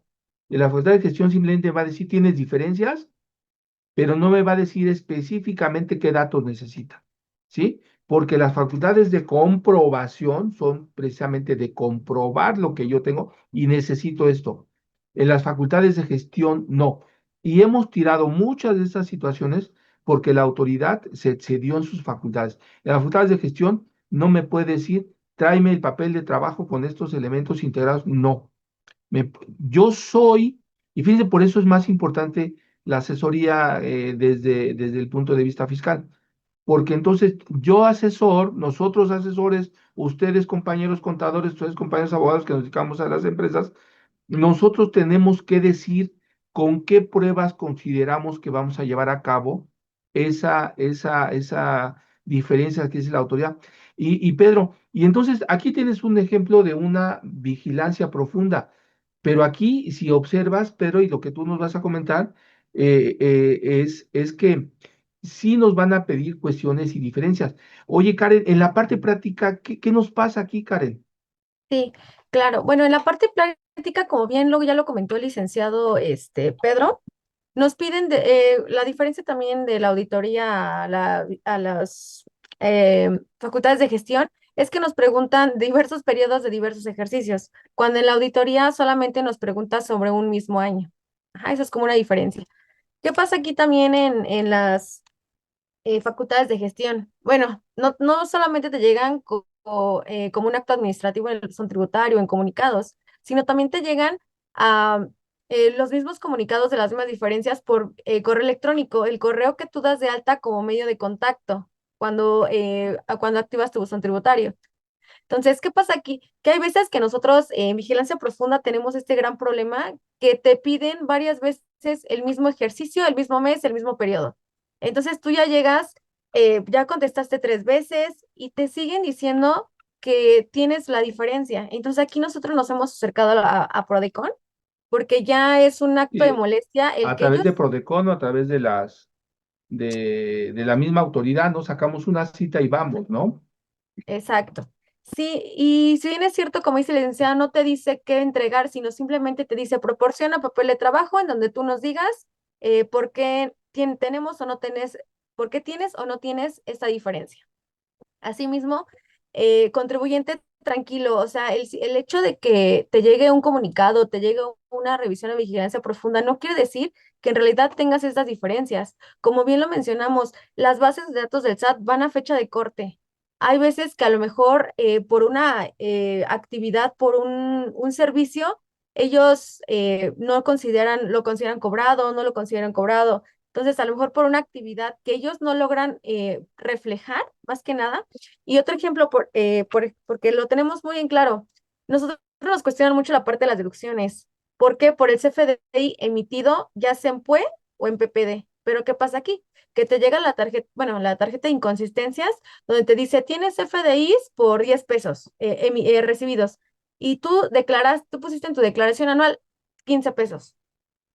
¿Qué pasa con esos 5 pesos? Recordemos aquí, bueno, los que son contadores y los contribuyentes, aquí hay dos factores. Los fiscales contables, los fiscales que son los FDI, la parte de ingreso deducción y la parte contable. Entonces nosotros tenemos un efecto a final de año de un ajuste anual por inflación que puede ser acumulable o deducible. Entonces Deducir. la autoridad se limita únicamente a revisar los FDIs, cuando también nosotros tenemos el ajuste anual por inflación puede ser acumulable o deducible. Entonces obviamente pues nosotros ponemos, si es deducible, se suma y al final se deduce para obtener un resultado fiscal. Y es lo que la autoridad a veces no llega a ese límite porque tenemos, bueno, porque el ajuste anual por inflación se calcula de manera anual dependiendo el saldo de créditos o deudas que tenga la empresa. O sea que es muy importante, no se preocupen contribuyentes si les llega algún comunicado, algún acto, alguna invitación, sino acérquense con nosotros para nosotros poder ayudarlos y dar una posible respuesta, porque el simple hecho de que les llegue no quiere decir que están mal, solamente hay que justificar la respuesta. ¿Y qué pasa también? Uno contesta pues ya sea te dan 10 días, prórroga, ya sea por correo electrónico o por mi portal. Pero ¿qué pasa aquí? Que no te dan una respuesta donde te digan, ¿sabes qué? Seguimos con diferencias, sino simplemente se limitan a decirte que Sí. gracias por contestar y ya. Pero aún así te vuelven a llegar más comunicados con lo mismo. Entonces, tranquilos contribuyentes, nosotros los podemos ayudar. Entonces, no se estresen de que les llegue un mensaje del SAT diciéndoles que hay diferencias. Sí, y eso que comenta Karen es muy común, ¿no, Karen? Y no, Pedro, que a veces, como no hay una terminación de que ya se acabó el procedimiento, el contribuyente lleva ahí 4 o 5 meses esperando y está todo, lleva 4 meses, 5 de estrés y no sabe si ya cerraron o no cerraron, ¿no? No, aquí no se cierra, ¿no, Pedro? Y el hecho es de que a veces la observación, y pasa mucho, ay, me pasa mucho y lo quiero decir. Luego, y a mis amigos contadores, el cliente se enoja y los culpa, ¿no? Al contador, es que por su culpa me llegó esto". Y no es cierto, a veces el contador ni tiene la menor idea de por qué la autoridad está teniendo una diferencia que no existe, ¿no? Y se los comento a mis amigos empresarios, a los dueños de negocio. A veces el contador ha hecho perfectamente su trabajo, pero el sistema no analizó correctamente, ¿no, Pedro? Ese es un tema fundamental. Nos pasa mucho con mis compañeros contadores que de pronto son ahí señalados ahí por el cliente. Es que lo hizo mal. Y no es cierto, el contador lo hizo perfectamente bien, pero la autoridad no analizó bien los datos, ¿no, Pedro? Correcto, y justamente allí siguiendo con esa línea es donde empiezan a salir estas diferencias, que justamente como podemos ver aquí en esta vigilancia profunda, en el lado derecho, son todas las inconsistencias que le detectó la autoridad a este contribuyente, y como lo comenta la contadora Karen, tal vez ni siquiera sean ciertas, pero se deben de aclarar, y por eso es muy importante que, o es justamente uno de los motivos por los que la autoridad utiliza mucho estas facultades, porque asustan al contribuyente y el contribuyente automáticamente se corrige, cuando tal vez ni siquiera necesitaba corregirse, tal vez necesitaba aclarar tal situación. Entonces, sí es muy importante tener en cuenta esto y también muy importante, como lo comentó la contadora Karen, no solo son las vigilancias profundas, las cartas de invitación, sino cualquier requerimiento, comunicado, mensajito del SAT, básicamente lo podemos adentrar en la parte de las facultades de gestión. Siguiente, por favor. Aquí podemos ver simplemente que en esta vigilancia profunda se le da 10 días hábiles al contribuyente para entregar esta información a este correo del SAT, que básicamente es el de vigilancia profunda, o a estos números. Y pues simplemente se le da este tiempo al contribuyente supuestamente para contestar, que como les comenté, entre comillas, no es obligatorio atenderlo, pero sí es muy importante por lo que vamos a ver ahorita. Siguiente, por favor. Otra vez, les comenté, esta carta de invitación, esta vigilancia profunda, no va a tener como consecuencia una determinación de un crédito fiscal como lo es una auditoría. Y si bien otra vez no es obligatorio atenderla, son meras invitaciones, esta cuestión que les he comentado, por qué la autoridad lleva a cabo estas facultades de gestión si no puede determinar un crédito? Por lo que les comenté, los contribuyentes se asustan, no se defienden y empiezan a autocorregirse automáticamente por estos oficios que les llegan. Y además, otra vez, la autoridad fiscal pues prefiere hacer este tipo de facultades porque no tiene que fundar y motivar sus actuaciones, no tiene que cumplir plazos, no tiene que emitir una conclusión al respecto, a diferencia de las facultades de comprobación, donde la autoridad sí debe de cumplir con muchas formalidades. Siguiente, por favor. Y claro que en su comentario de Pedro, y claro, amigos, que hay contribuyentes amigos, que de verdad sí han hecho travesuras y que sí tienen consecuencias, ¿no? Pero la mayor parte de los contribuyentes que nos acompañan, pues saben que no tienen esos problemas, ¿no, Pedro? Y sin embargo, el contribuyente, ahora sí pagan justo por pecadores, ¿no, Pedro? Exacto. Y justamente siguiendo con esta línea de que no hay una determinación de un crédito fiscal o sanción por no atenderlas, sí hay algo muy importante. Esta determinación del crédito fiscal o sanción, me refiero a que no tienen como un efecto directo, pero sí lo pueden tener después. ¿Por qué? Porque si no aclaramos o corregimos estas inconsistencias, lo primero que va a pasar es que la autoridad nos va a restringir los sellos. No vamos a poder facturar, nos van a inmovilizar nuestra actividad económica. Principalmente, ¿por qué? Porque la autoridad va a detectar estas diferencias entre lo que declaramos con la información que tienen en estados de cuenta, en CFDIs, en toda la demás información. Y también si no lo aclaramos, la autoridad efectivamente va a empezar una facultad de comprobación, ya va a empezar una auditoría y sí, ya es un nivel más riesgoso. E incluso también nos pueden llegar a multar. No multar por el tema de no contestar directamente la carta de invitación o la vigilancia profunda, sino por el hecho de que no estemos subsanando esta irregularidad que está detectando la autoridad. Entonces aquí estamos a tiempo aquí de aún autocorregirnos y evitar una sanción en caso de que sí hayamos cometido esta infracción, porque como les comentamos, muchas veces el contribuyente tal vez no cometió esta infracción o esta inconsistencia. Entonces, sí tener en cuenta esto. Siguiente, por favor. Y ahí la restricción, Pedro, como comentábamos, ahí sí es la más agresiva de todas, ¿no? Porque, ok, yo no te libro a tus sellos hasta que me compruebes que corregiste ese error, ¿no? Y está peor que irnos a un juicio, porque ni siquiera nos podemos ir a un juicio, porque nos dice la autoridad, son facultades de gestión, ¿sí? Yo no hice nada, son facultades de gestión, pero pues si no lo compruebas, no te libero, ¿no? ¿Sí? Adelante, Pedro. Y entonces, diferencia, ¿no, Pedro? Estas facultades de gestión que solamente son en teoría invitaciones, pero que tienen ese elemento adentro de la decisión de sellos contra las facultades de comprobación cuando ya llegan al domicilio del contribuyente, ¿no, Pedro? Cuando se meten a la casa del contribuyente o cuando tú tienes que llevar información a las instalaciones de la autoridad, ¿no, Pedro? Correcto, estas facultades de comprobación ya van a ser otra vez, como les comento, lo que ustedes conocen coloquialmente como auditorías. Siguiente, por favor.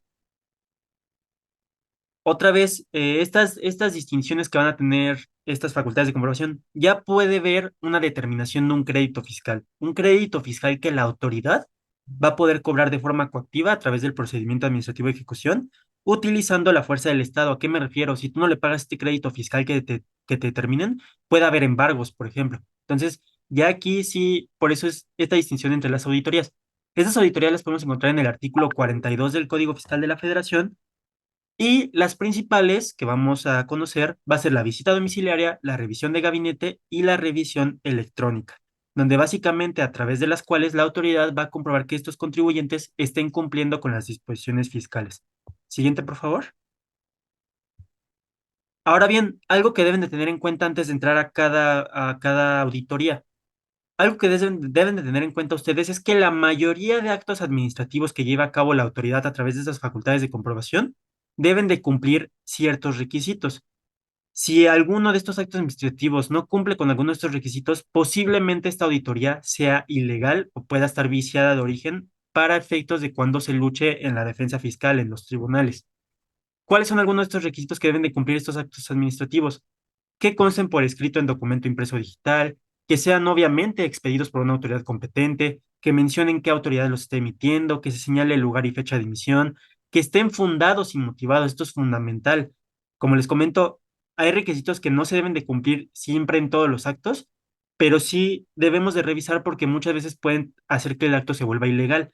En este caso de que estén fundados y motivados, que la autoridad nos esté mencionando el precepto que sea aplicable de la norma, que nos esté motivando, es decir, explicando cómo este precepto es aplicable al caso en concreto, considerando los hechos, y es básicamente que la autoridad nos justifique legalmente su actuar.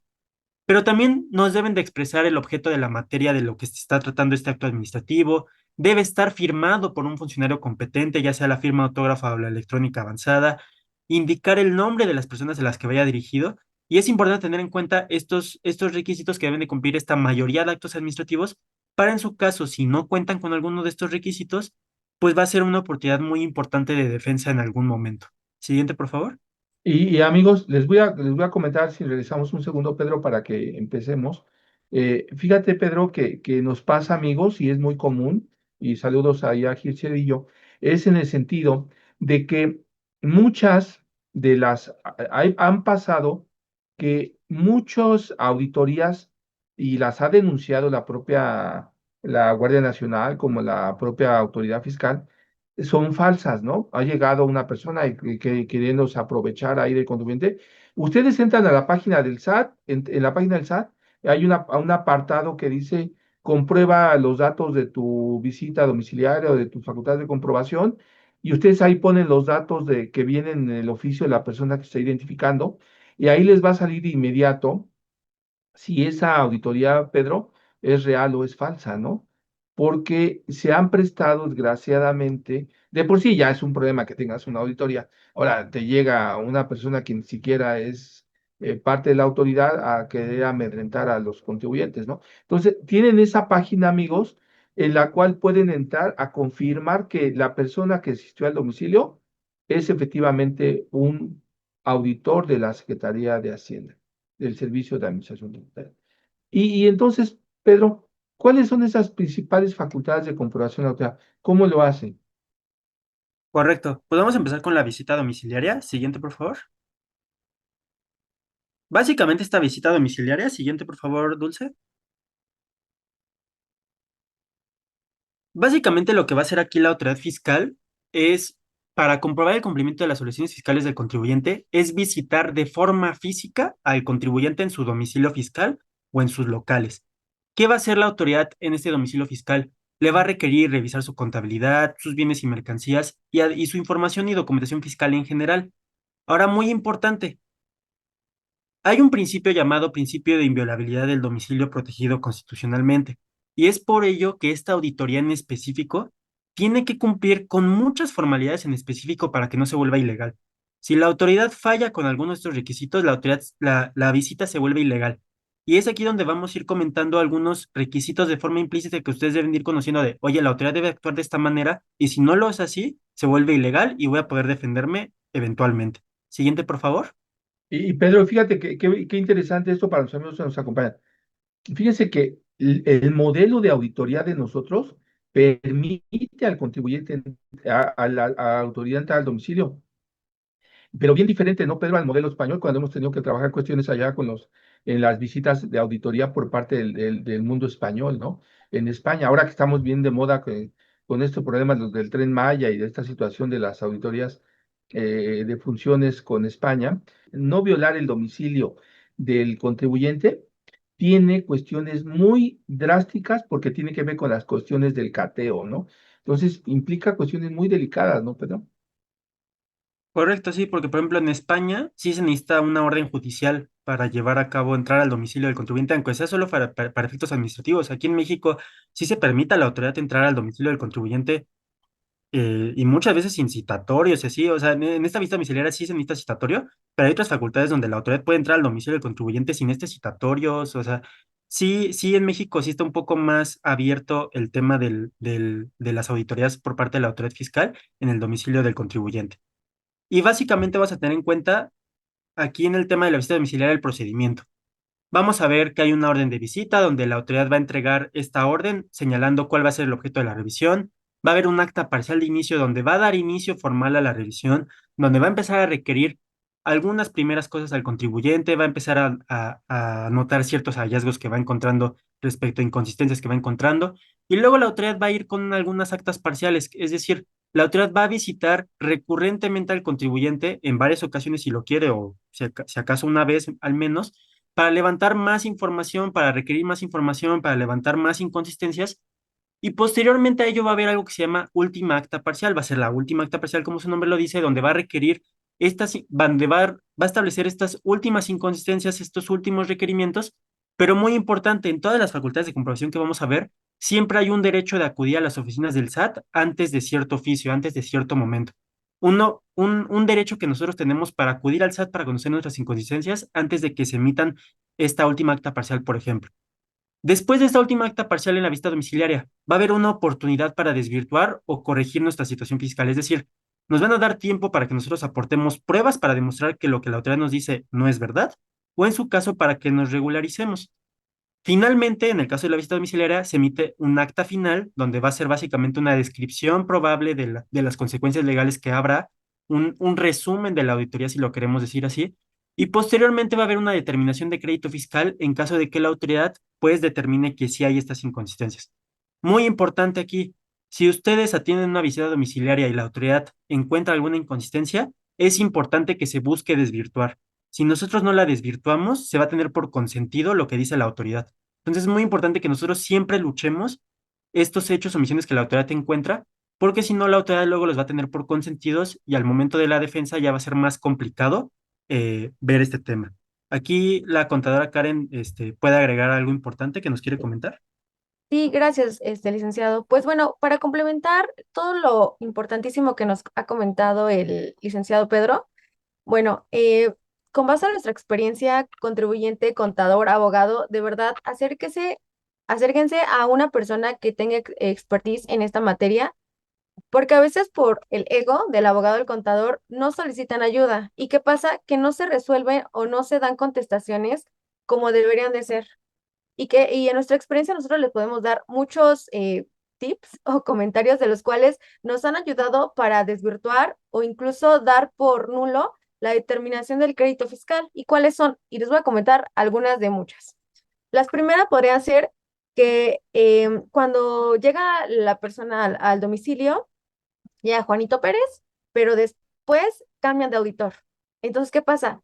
Que nosotros como contribuyentes, la autoridad fiscal está obligado a decirnos que Juanito Pérez se va a cambiar por Anita. Y eso Y no lo levantar hace. un acta, ¿no? Y levantar un Exacto, acta. exacto.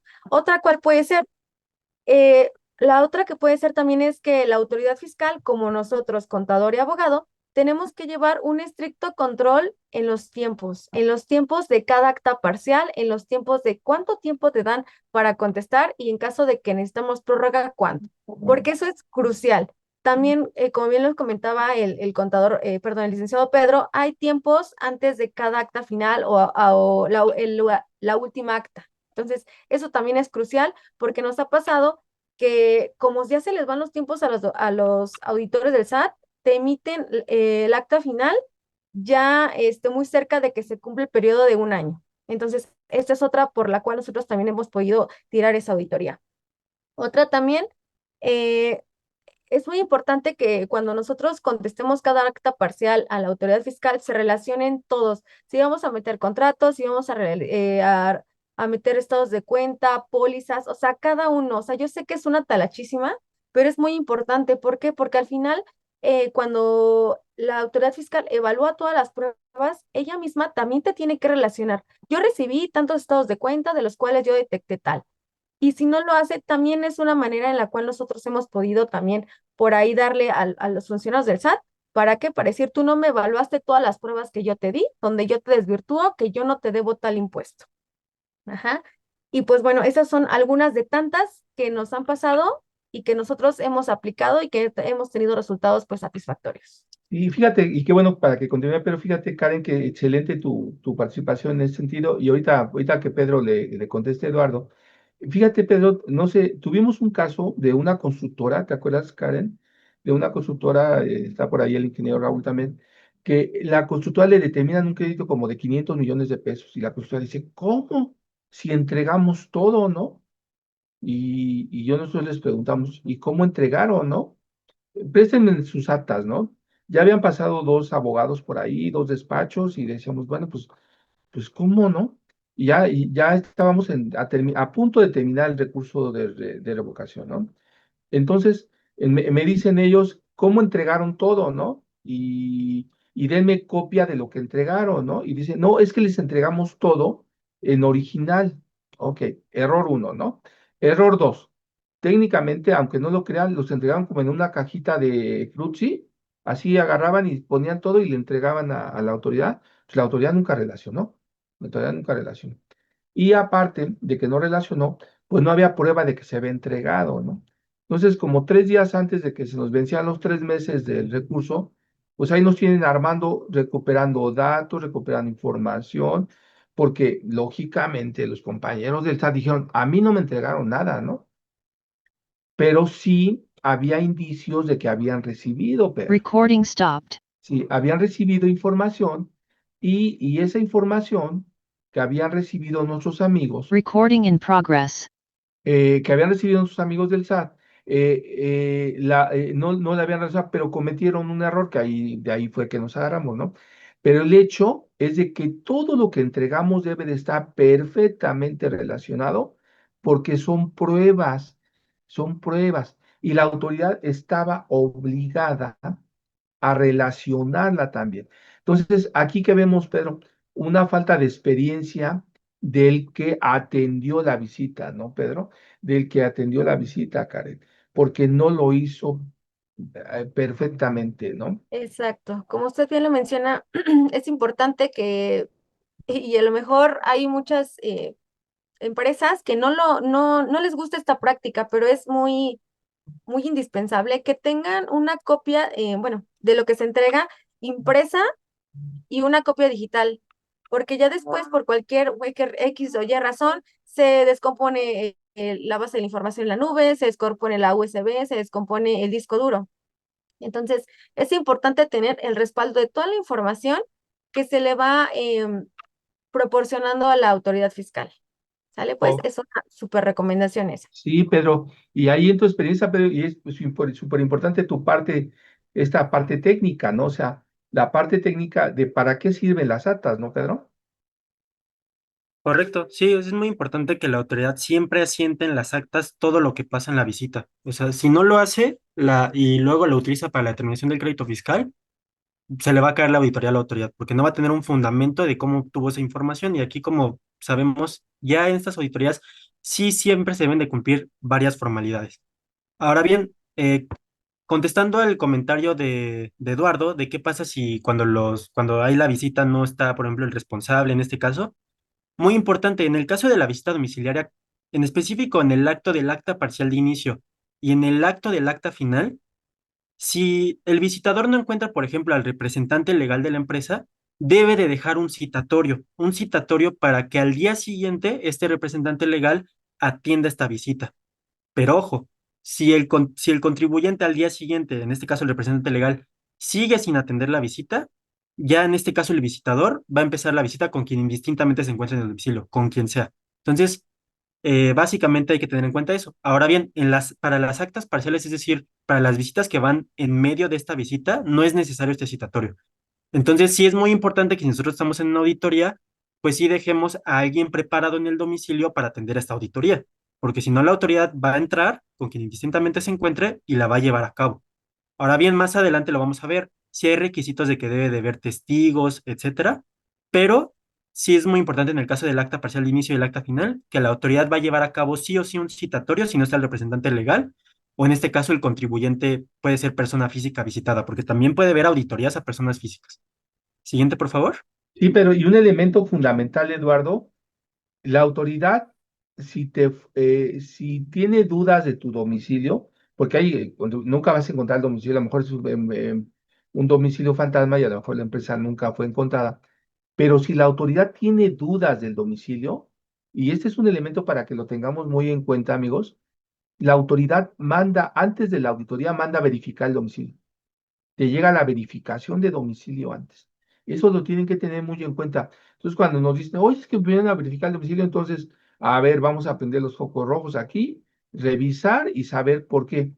Y ya después nos dicen, es que metimos una devolución. Avísanos que metiste devolución. Es que metimos esto. Bueno. Pero nosotros también pedimos la verificación de domicilio para otros fines, ¿no, Pedro? Pero un elemento fundamental es que la autoridad va y te verifica el domicilio. Y lo que decía la contadora Karen, súper importante, ¿no, Karen? Cuando la autoridad va a cambiar a los verificadores, pasaron cosas diferentes, ¿eh? Algo extraño. ¿Por qué? Porque normalmente, si está el equipo normal del SAT, y hay cambio de auditores y vienen de otra local o vienen con otras casillas, aguas focos rojos, ¿eh? O si cambiaron por alguna razón al auditor por uno nuevo, simplemente tenemos un oficio en el que nos dicen que el personal ha sido sustituido, pero a lo mejor lo cambiaron de local, ¿no? Todos esos elementos van a ser fundamentales porque uno de los elementos, ¿no, Pedro, del 14 y el 16 es que los actos de molestia deben estar fundados, motivados, y la persona que se debe de presentar debe acreditarse, debe de presentar su credencial, el motivo por el cual se identificó y además, no solamente presentarla, sino que que el documento que nos presentaron debe de estar vigente, ¿no? Y autorizado por funcionario competente, porque a lo mejor nuestro funcionario viene y trae una autorización de un administrador local o un subadministrador que ya dejó desde hace mucho tiempo de estar en el hogar, ¿no? Todos esos detalles los vamos viendo nosotros, ¿no? Vamos viendo a ver si estaba, no estaba, estaba autorizado, no estaba autorizado. Resulta que me autoriza el de uno del Estado de México, en Ciudad de México, aunque es del SAT, pero ya se tiene 3 meses allá, ¿no? Y se identifican los funcionarios con la credencial del que ya estaba afuera, ¿no? Todos esos detalles, ¿no, Pedro? Correcto. Y vamos a seguir con unos aspectos muy importantes relacionados a los plazos. Siguiente, por favor.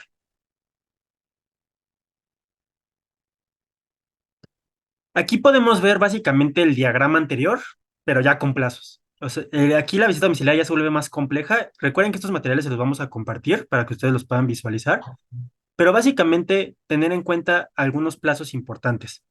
Antes de la última acta parcial que les comenté, este derecho de acudir a las oficinas del SAT nos lo deben de comunicar al menos 10 días antes, al menos 10 días hábiles antes de que se levante esta última acta parcial. Otra vez, todos estos requisitos que les voy comentando, si no se cumplen, puede tener la ilegalidad de la visita domiciliaria para efectos de la defensa. Entonces, muy importante. Muy importante, después de la última acta parcial, nuestra oportunidad para desvirtuar o corregir nuestra situación fiscal en un plazo de 20 días e incluso con una ampliación de 15 días más si la autoridad nos estuvo revisando más de un ejercicio. Que esto es raro porque como lo comentó la contadora Karen, realmente siempre nos llegan a revisar solo un ejercicio, pero puede llegar a pasar. Entre el acta final y la última acta parcial deben transcurrir cuando menos 20 días. La autoridad no nos puede emitir el acta final antes de estos 20 días desde que emitió la acta parcial. Y muy importante el plazo general que dijeron de un año. Por regla general, la visita domiciliaria, desde que nos entregan la orden de visita en el acta parcial de inicio hasta que se emite el acta final, no debe de durar más de 12 meses. Si se plaza de los 12 meses, la visita se vuelve ilegal y quedan sin efectos la orden de la visita. Muy importante también, después del acta final, la autoridad tiene 6 meses para determinarnos el crédito fiscal en su caso. Este crédito fiscal lo debe de determinar en un plazo máximo de 6 meses. Lo mismo, si no se emite en este plazo, queda sin efectos la orden y las actuaciones de la visita y se vuelve ilegal esta visita domiciliaria. Ahora, muy importante, simplemente tener en cuenta que hay ciertos datos que vamos a tener que entregar de forma inmediata cuando la autoridad nos los requiera durante la visita, y hay otros que sí vamos a tener la posibilidad de poder entregarla durante un periodo de 6 días. Y pues se puede llegar a pedir ampliación de 10 días más en caso de que sea información de difícil entrega u obtención. Simplemente tener en cuenta, y otra vez muy importante el comentario, siempre si hay una inconsistencia, desvirtuarla, porque si no se va a tener por consentida. ¿Qué inconsistencias? Las que la autoridad vaya estableciendo en sus actas parciales. Siguiente, por favor. Requisitos de la orden de visita. Este primer documento que nos va a entregar la autoridad para dar inicio a la visita domiciliaria. Además de los requisitos que comentamos del artículo 38 y 3 en este caso del Código Fiscal de la Federación y de la Ley Federal de Procedimiento Administrativo, que fue lo de que estén fundados y motivados, que estén por escrito, que venga la firma, etcétera. Esta orden de visita debe de indicar el lugar o lugares donde se va a efectuar la visita del contribuyente, en este caso de la auditoría.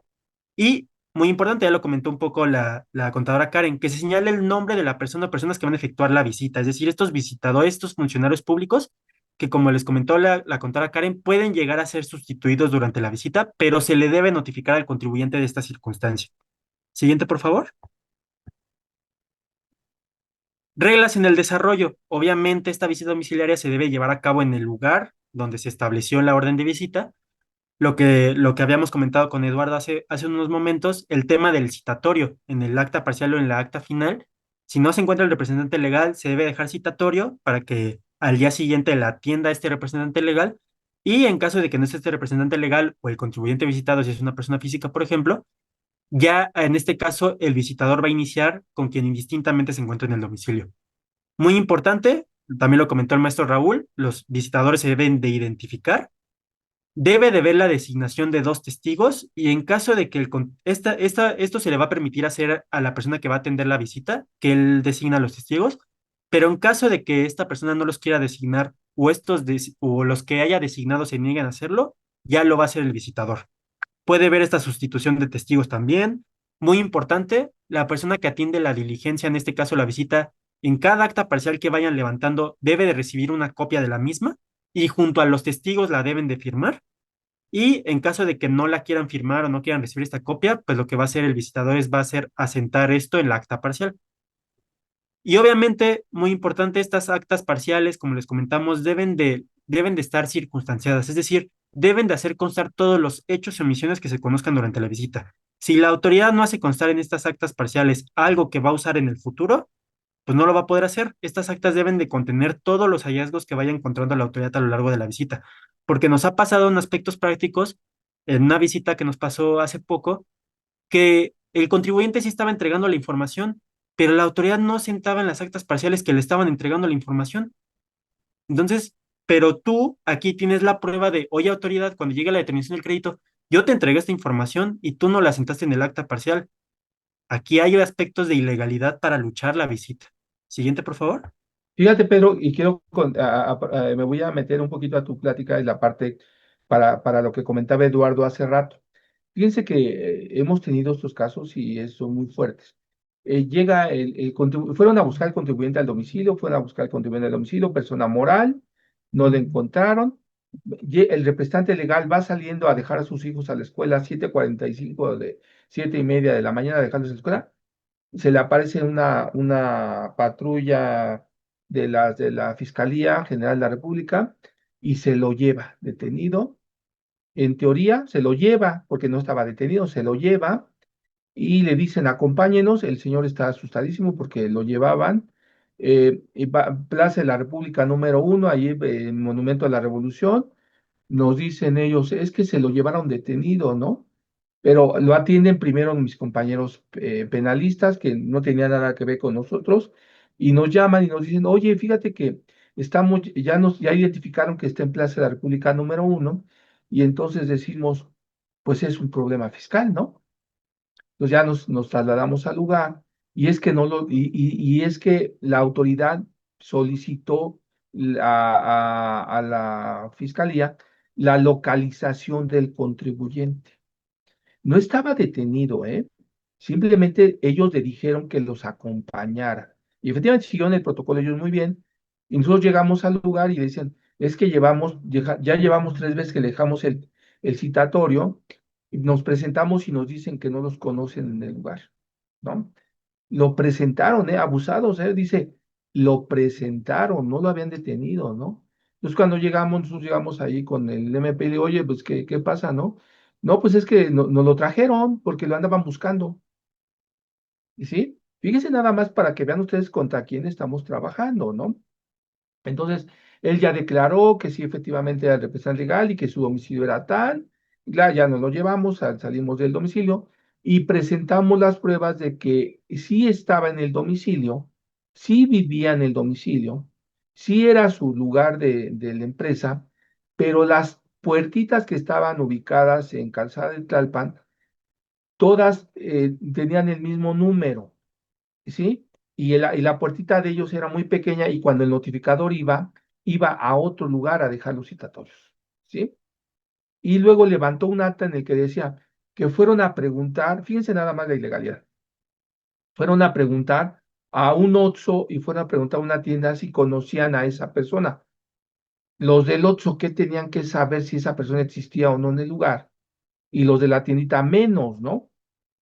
Entonces, pues ya presentamos toda la documentación, efectivamente. Cuando ya fuimos a hacer la prueba para demostrar el domicilio, la puertita de nuestro cliente no tenía número, ¿sí? No decía número 100, ¿no? Sin embargo, los dos al lado sí tenían los números revueltos en Casa de Tlalpan, a la altura de Portales, les digo porque era un desorden de números. Sin embargo, el susto que le pusieron a nuestro amigo por una notificación, Eduardo, de inconsistencia en la información y los datos, ¿no? Tuvimos que demostrar todo un proceso, pero es hasta esos momentos, hasta esos detalles llegamos en una auditoría, amigos. Adelante, Pedro. Correcto, muchas gracias. Siguiente, por favor, Dulce. Súper. Las obligaciones anterior, obligaciones de los contribuyentes visitados obviamente deben de permitir el acceso a estos visitadores, deben de poner a disposición de estos visitadores la contabilidad y papeles. ¿Para qué? Para que puedan sacar copias de estos. También, obviamente, los visitadores pueden llegar a verificar los bienes y mercancías que se encuentran dentro del domicilio. Y también se debe de poner a disposición el equipo de cómputo u operadores y archivos electrónicos donde conste la contabilidad. Muy importante, si los visitadores llegan a obtener copias certificadas de la contabilidad, pues se debe levantar sí o sí acta parcial al respecto. Y este comentario, en ningún caso la autoridad fiscal podrá recoger la contabilidad del visitado fuera de su domicilio fiscal. Esto recordemos que muchas veces, bueno, ahorita ya se lleva electrónica la contabilidad, pero antes se llevaba también en documentos. Entonces, lo que se establecía como regla es que los visitadores no se pueden llevar esta contabilidad fuera del domicilio. Sí pueden llegar a sacar copias, pero lo que queremos decir es que no se pueden llevar la contabilidad per se, digamos, del domicilio. Siguiente, por favor. Otros aspectos fundamentales. La autoridad va a poder asegurar la contabilidad del contribuyente en caso de que considere que el contribuyente esté realizando maniobras para impedir el inicio o desarrollo de la visita. También puede llegar a asegurar la contabilidad, así como correspondencia o bienes que no estén registrados en esta contabilidad. Puede asegurar bienes y mercancías que no estén manifestadas correctamente a las autoridades competentes porque están importadas, porque las tenemos, porque las que producimos, las que explotamos, las que capturamos o transportamos. Entonces es muy importante tener estos documentos que amparen esta tenencia, esta importación, este transporte. Como lo comentamos, la autoridad fiscal puede pedir auxilio de otras autoridades fiscales, en este caso, por ejemplo, de las locales. Por ejemplo, el SAT puede decirle, oye, Secretaría de Finanzas de la Ciudad de México, sigue tú la visita domiciliaria o ayúdame a verificar otro dato relacionado a la visita. ¿Por qué? Por estos convenios de colaboración que existen entre estas autoridades. Muy importante, una vez que la autoridad emite esta acta final, ya no puede levantar más actas parciales. Cuando emite el acta final, termina la revisión. No puede seguir detectando más inconsistencias, levantando más información. Cuando emite el acta final, que es cuando tiene hasta los 12 meses que tiene para concluir la visita, hasta ahí puede llevar a cabo actas parciales, visitar al contribuyente. Muy importante, reposición del procedimiento por violaciones formales cometidas. Hay que tener en cuenta que la norma faculta a la autoridad fiscal para reponer el procedimiento en caso de que ella misma se dé cuenta de que cometió alguna violación formal a lo largo de la visita. Por ejemplo, lo que comentamos del ejemplo que preguntó Eduardo, no dejó citatorio a la autoridad al momento del acta parcial de inicio. La autoridad se da cuenta y dice, voy a dejar insubsistentes mis actos y voy a reiniciar la visita desde donde cometí esta violación. ¿A qué va este comentario? Si ustedes detectan que la autoridad cometió alguna violación durante el procedimiento, ustedes no digan nada, ustedes sigan con la auditoría. En su momento la van a hacer valer cuando llegan los medios de defensa. Pero es que si nosotros le decimos esta inconsistencia a la autoridad, oye, autoridad, ¿te equivocaste en esto? Pues la autoridad lo que va a hacer simplemente es reponer el procedimiento y pues se va a perder esta oportunidad de defensa. Siguiente, por favor. Compulsas a terceros. Hay que tener en cuenta lo que les comentamos un poco al principio. La autoridad puede llegar a pedir información de nuestros proveedores o clientes y se las puede solicitar directamente a ellos a lo largo de estas facultades de comprobación. Hay que tener en cuenta que si la autoridad va a utilizar esta información que obtuvo de terceros, que obtuvo de nuestros clientes y proveedores, para usarla en la determinación del crédito fiscal para sustentar el incumplimiento de las obligaciones fiscales del contribuyente, en este caso, en la visita domiciliaria, se le debe notificar sí o sí de esta circunstancia al contribuyente auditado a más tardar en la última acta parcial. ¿Para qué? Para que el contribuyente auditado pueda manifestar lo que a su derecho convenga respecto a lo que aportaron estos terceros, respecto a lo que aportaron sus clientes y proveedores. Debe tener el derecho de desvirtuar lo que ellos están diciendo o simplemente aclarar lo que ellos están mencionando. Siguiente, por favor. Plazo máximo de duración, simplemente hay que tener en cuenta que la regla general que dijimos de 12 meses desde que se inicia la visita hasta que se emite el acta final, puede tener otros plazos, puede tener 18 meses o 2 años en ciertas circunstancias, por ejemplo, contribuyentes que integran el sistema financiero o cuando se solicita información realmente relacionada a comercio exterior con otras autoridades fiscales, etcétera. Este tipo de supuestos va a hacer que la auditoría pueda llegar a durar más, pero por regla general debe de durar 12 meses. Siguiente, por favor. Un criterio relevante de la visita domiciliaria. Siguiente, por favor. Esta es una jurisprudencia muy importante que deben de tener en cuenta, que los visitadores que llevan a cabo estas visitas en el domicilio del contribuyente no pueden en ningún momento valorar las pruebas que ustedes le están entregando, que ellos le están exhibiendo. Lo único que puede hacer este visitador es hacer constar su exhibición en las actas correspondientes, pero el visitador no puede estar en ese mismo momento valorando estas pruebas. Esto ya va a ser facultad de la autoridad al momento de determinar el crédito en su caso. Pero muy importante, si el visitador llega a hacer esto, pues se puede llegar a luchar este crédito, al menos para una nulidad para efectos. Siguiente, por favor. Y aquí les dejamos unos materiales de unos oficios reales de visitas domiciliarias. Vamos a ahorita pasarlos para comentar un poco el tema de la revisión de gabinete que nos interesa también mucho ver. Entonces, si puedes avanzar más adelante, por favor, Dul, para la parte de revisión de gabinete. Más. Ahí está. Aquí. La revisión de gabinete. Esta es otra de las auditorías más conocidas y de hecho es la auditoría que lleva a cabo más la autoridad fiscal. Es la que más utiliza. Es primero la revisión de gabinete, luego la visita domiciliaria y luego al final la revisión electrónica. Esta es la más usual, la revisión de gabinete. ¿Qué va a hacer aquí la autoridad para comprobar el cumplimiento de las obligaciones fiscales del contribuyente? Va a notificar al contribuyente un requerimiento de información de su contabilidad, datos, documentos, informes fiscales, y el contribuyente la va a tener que proporcionar en las oficinas de la autoridad para que la analice y la revise. Siguiente, por favor. ¿En qué consta la revisión de gabinete? Otra vez, va a haber un requerimiento de datos, documentos, informes al contribuyente. No puede ser solo uno, puede llegar a haber diversos requerimientos, pero va a empezar la revisión de gabinete con este requerimiento inicial.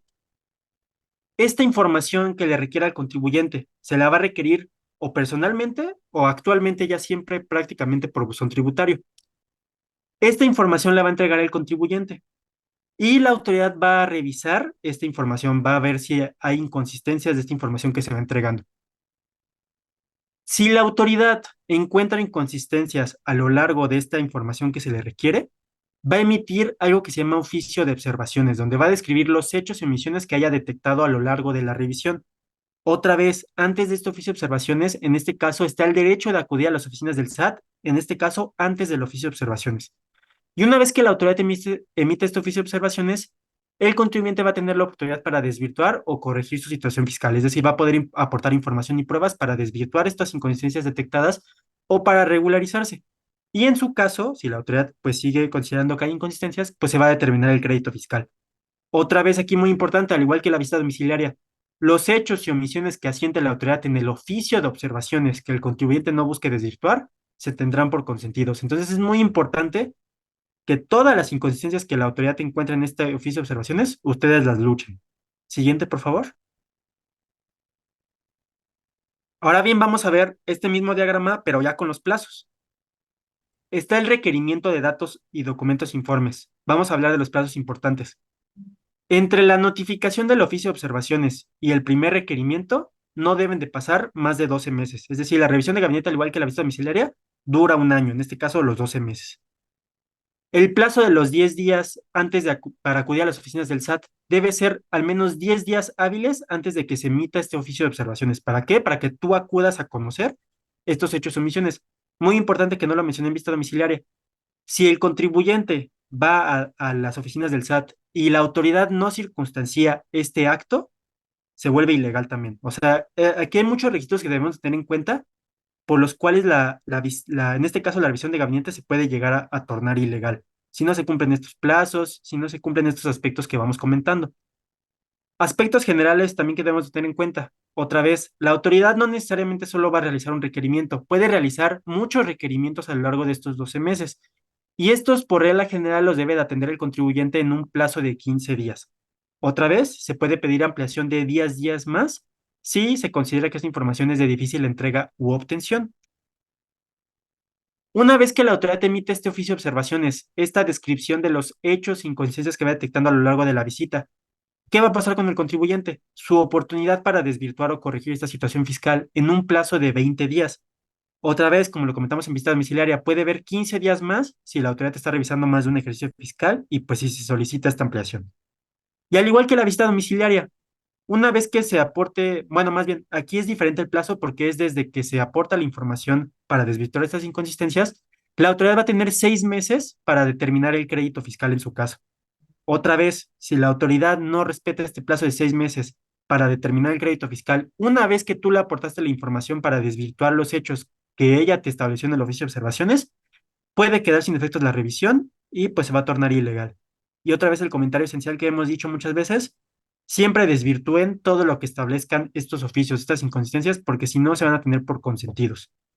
Siguiente, por favor. Igualmente, compulsas a terceros. Aquí en la revisión de gabinete también puede haber compulsas a terceros. También pueden preguntarle información a tus clientes, a tus proveedores. En este caso, si la autoridad va a utilizar esta información y documentación que le soliciten estos terceros para determinar algún crédito fiscal, a ti te deben de notificar de esta situación de que compulsaron a tus clientes proveedores a algún tercero relacionado a más tardar en el oficio de observaciones. ¿Para qué? Para que tú puedas manifestar lo que tu derecho convenga. Siguiente, por favor. Igual que en la visita domiciliaria, la regla general es que va a durar 12 meses. En este caso, desde que empieza el primer requerimiento del oficio de la revisión de gabinete hasta que se emite el oficio de observaciones. Es el plazo de 12 meses que tiene la autoridad para terminar esta revisión de gabinete. Y otra vez puede llegar a durar hasta 18 meses, hasta 2 años, en algunos casos en concreto. Siguiente, por favor. Y bueno, aquí vamos a tocar algunos criterios relevantes relacionados a la revisión de gabinete. No sé si aquí antes quiera comentar algo más el maestro Raúl relacionado a esta revisión de gabinete. O Karen también. Fíjense, amigos, que en este tipo de visitas de gabinete, eh, es muy importante, como les digo, nosotros tenemos ya un método ahí desarrollado, una tecnología, digamos, nosotros técnica, de nosotros cómo entregamos la información, Pedro, cómo la vamos entregando, cómo la vamos relacionando, y aparte, qué, qué características tiene cada documentación. No nada más, como les decía, como los amigos de la constructora esta nosotros decimos de las cajitas de Fruitsy, no, o sea, ponemos nosotros en una columna el número, la observación, la prueba que estamos aportando y qué pretendemos a aportar con esa información que desvirtuamos y aparte una columna de anexos, ¿no? Entonces vamos relacionando. La autoridad cuando entregamos, pues la autoridad nos califica todo esto y nos lo recibe. Entonces, la autoridad en la última acta parcial está obligada a relacionar toda esa información que le damos. En una visita reciente a una empresa, pues les entregamos como 1,500 páginas, ¿no? De pura respuesta, ¿eh? Y les entregamos como 5,000 páginas de pruebas que la autoridad decía que no se le habían entregado, pero error de la autoridad, había estado solicitando a través del WhatsApp del contribuyente y a través de unos correos personales, diciéndole, oye, ¿no me has enviado esto? Y les dimos respuesta también a través de esos correos. Y los relacionamos en el acta, ¿no? Estaban fuera del esquema, sí, pero ellos actuaron en su calidad de funcionarios públicos pidiéndome la información. Entonces, hasta esos detallitos, amigos, aquí cuenta, ahora sí cuenta más la experiencia que de cómo vamos a ir aportando esa información, porque a la hora de la hora ellos decían que no se les había entregado nada, cuando se les había entregado todo.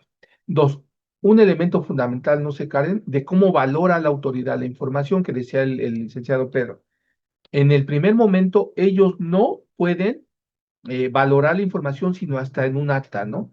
Entonces nos van diciendo, oye, pues fíjate que encontramos esto, yo le recomendaría esto, y luego caen en la trampa el contribuyente porque ellos les dicen una cosa que no tiene que nada que ver, ¿no?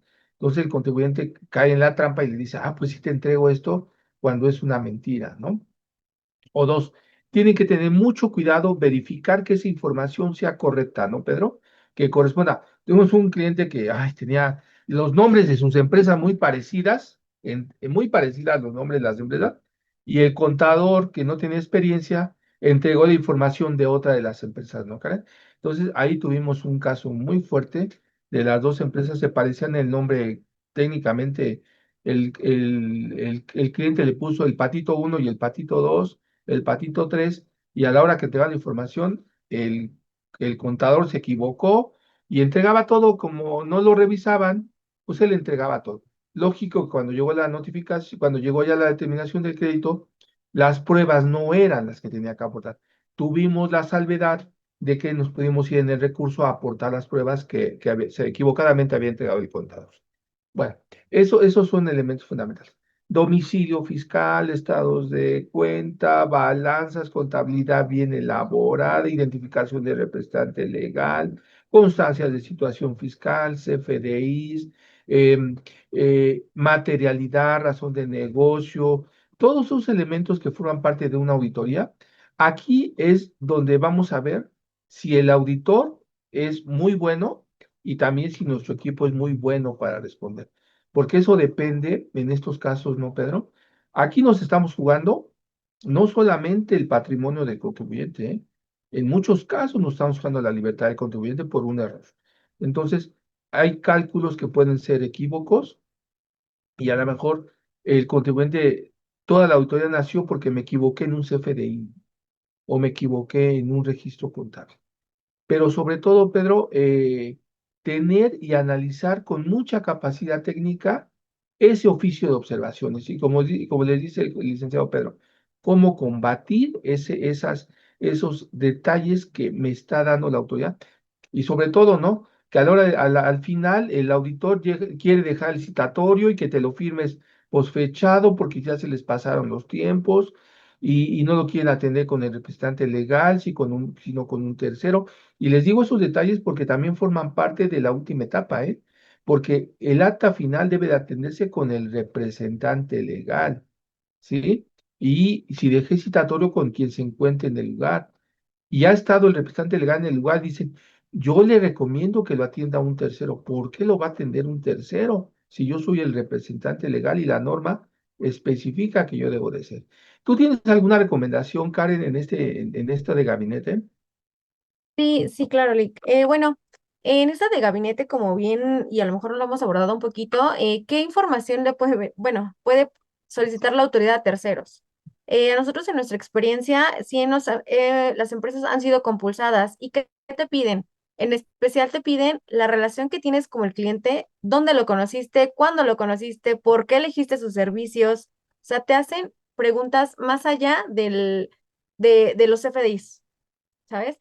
Entonces, ¿desde cuándo lo conoces? ¿De qué te sirvió a ti como contribuyente la prestación de ese servicio? O sea, te hace todo ese historial de que no nada más es una factura por emitir, sino te dice qué beneficios tú obtuviste de ese contribuyente. También te pide, y es muy importante, como bien lo menciona el licenciado, tener el expediente fiscal de la empresa, tanto de cliente como proveedor. ¿Por qué? Porque así tú también das seguridad de que esa empresa existe, quiénes son sus accionistas, cómo está la parte de la composición accionaria. Que bueno, que obviamente cuando se presenta un contrato, la firma de contrato, pues ahí se asientan datos relevantes. ¿Qué más te pueden pedir como compulsado? Obviamente también la parte de CFDIs que soportan y amparan la operación, pero no solamente se limitan a eso, sino van, y como ya lo hemos venido manejando, ya la materialidad, razón de negocio y sustancia económica no nada más se basa en un contrato con CFDI, sino se basa en aportar al SAT información donde se compruebe y se evidencie que sí se realizó la actividad, que sí se evidencie la prestación de servicios. ¿Con qué? Con fotos, con minutas, con reportes, con listas de asistencia de los trabajadores que prestaron el servicio. Entonces, aquí, todos los contribuyentes cuiden esa información, resguárdenla y manténganla al día con su contabilidad también, porque no sabemos en qué momento la autoridad va a solicitar, ya sea por una gestión o por una comprobación. Y si están al día, entonces no hay de qué preocuparse. Entonces, mi recomendación es mantengan toda la información, tanto jurídica, expediente administrativa, al día, y si no, solicítenla, aún están a tiempo, y del otro lado, la parte contable, ténganla al día. Es lo único. Aquí. Y gracias, Karen. Perfecto, muy importante tu recomendación, sobre todo el control. Y Pedro, no sé si tengas algún comentario, Pedro, ¿cómo se excede la facultad en el gabinete, no? Pedro, nos han pedido, diga usted el nombre del despacho jurídico que le hizo los contratos. Espérate, estás auditando al cliente, no estás auditando. Dígame el domicilio del abogado. O sea, espérate. O sea, las facultades de comprobación son para la persona que te prestó, que prestó el servicio, como que recibió el servicio o que es contribuyente, pero se exceden en sus facultades, ¿no? Pero lo que dice Karen. Y entonces, pues la nulidad, ¿no? Y luego se enoja, ¿no? No, es que para qué. Pues espérate, tú tienes tus límites y se exceden, ¿eh? Y luego, desgraciadamente, y les voy a decir con todo el respeto que me merecen, tenemos auditores que van y revisan una empresa que tiene 1.000 millones de ingresos, 1.000 millones de deducciones, y con todo el respeto que me merece, nuestro auditor llega casi en bicicleta a la empresa, ¿no? Pues, ¿cuándo ha visto una empresa? ¿Cuándo la conoce? ¿Cuándo la opera? Y eso desgraciadamente pasa mucho, ¿no? Y no es despectivo, pero sí pasa mucho que hay un ánimo de revancha, hay un ánimo de situaciones agresivas, y eso no lo tenemos que permitir, porque el contribuyente tiene derechos como tiene obligaciones, y la autoridad tiene derechos como tiene obligaciones. Vamos a ver, tenemos una plática muy pronto de qué perspectivas tenemos para los amparos, ¿no? De lo que va a venir después de esta nueva forma del Poder Judicial. No sé si, Pedro, si tengas algún comentario de lo que comento, o danos algunas recomendaciones, Pedro, sugerencias a nuestros amigos en este tipo de situaciones de auditoría. ¿Qué les recomendarías tú en una pequeña listita o sugerencias al respecto? Sí, pues básicamente lo que les quisiera comentar es algunos puntos importantes ya hasta de revisión de gabinete y de algunos temas que nos restaron, ahora sí que nos comió el tiempo. Pero bueno, muy importante. El tema del oficio de observaciones obviamente debe estar fundado y motivado. Hay una jurisprudencia que establece esto. Siguiente, por favor.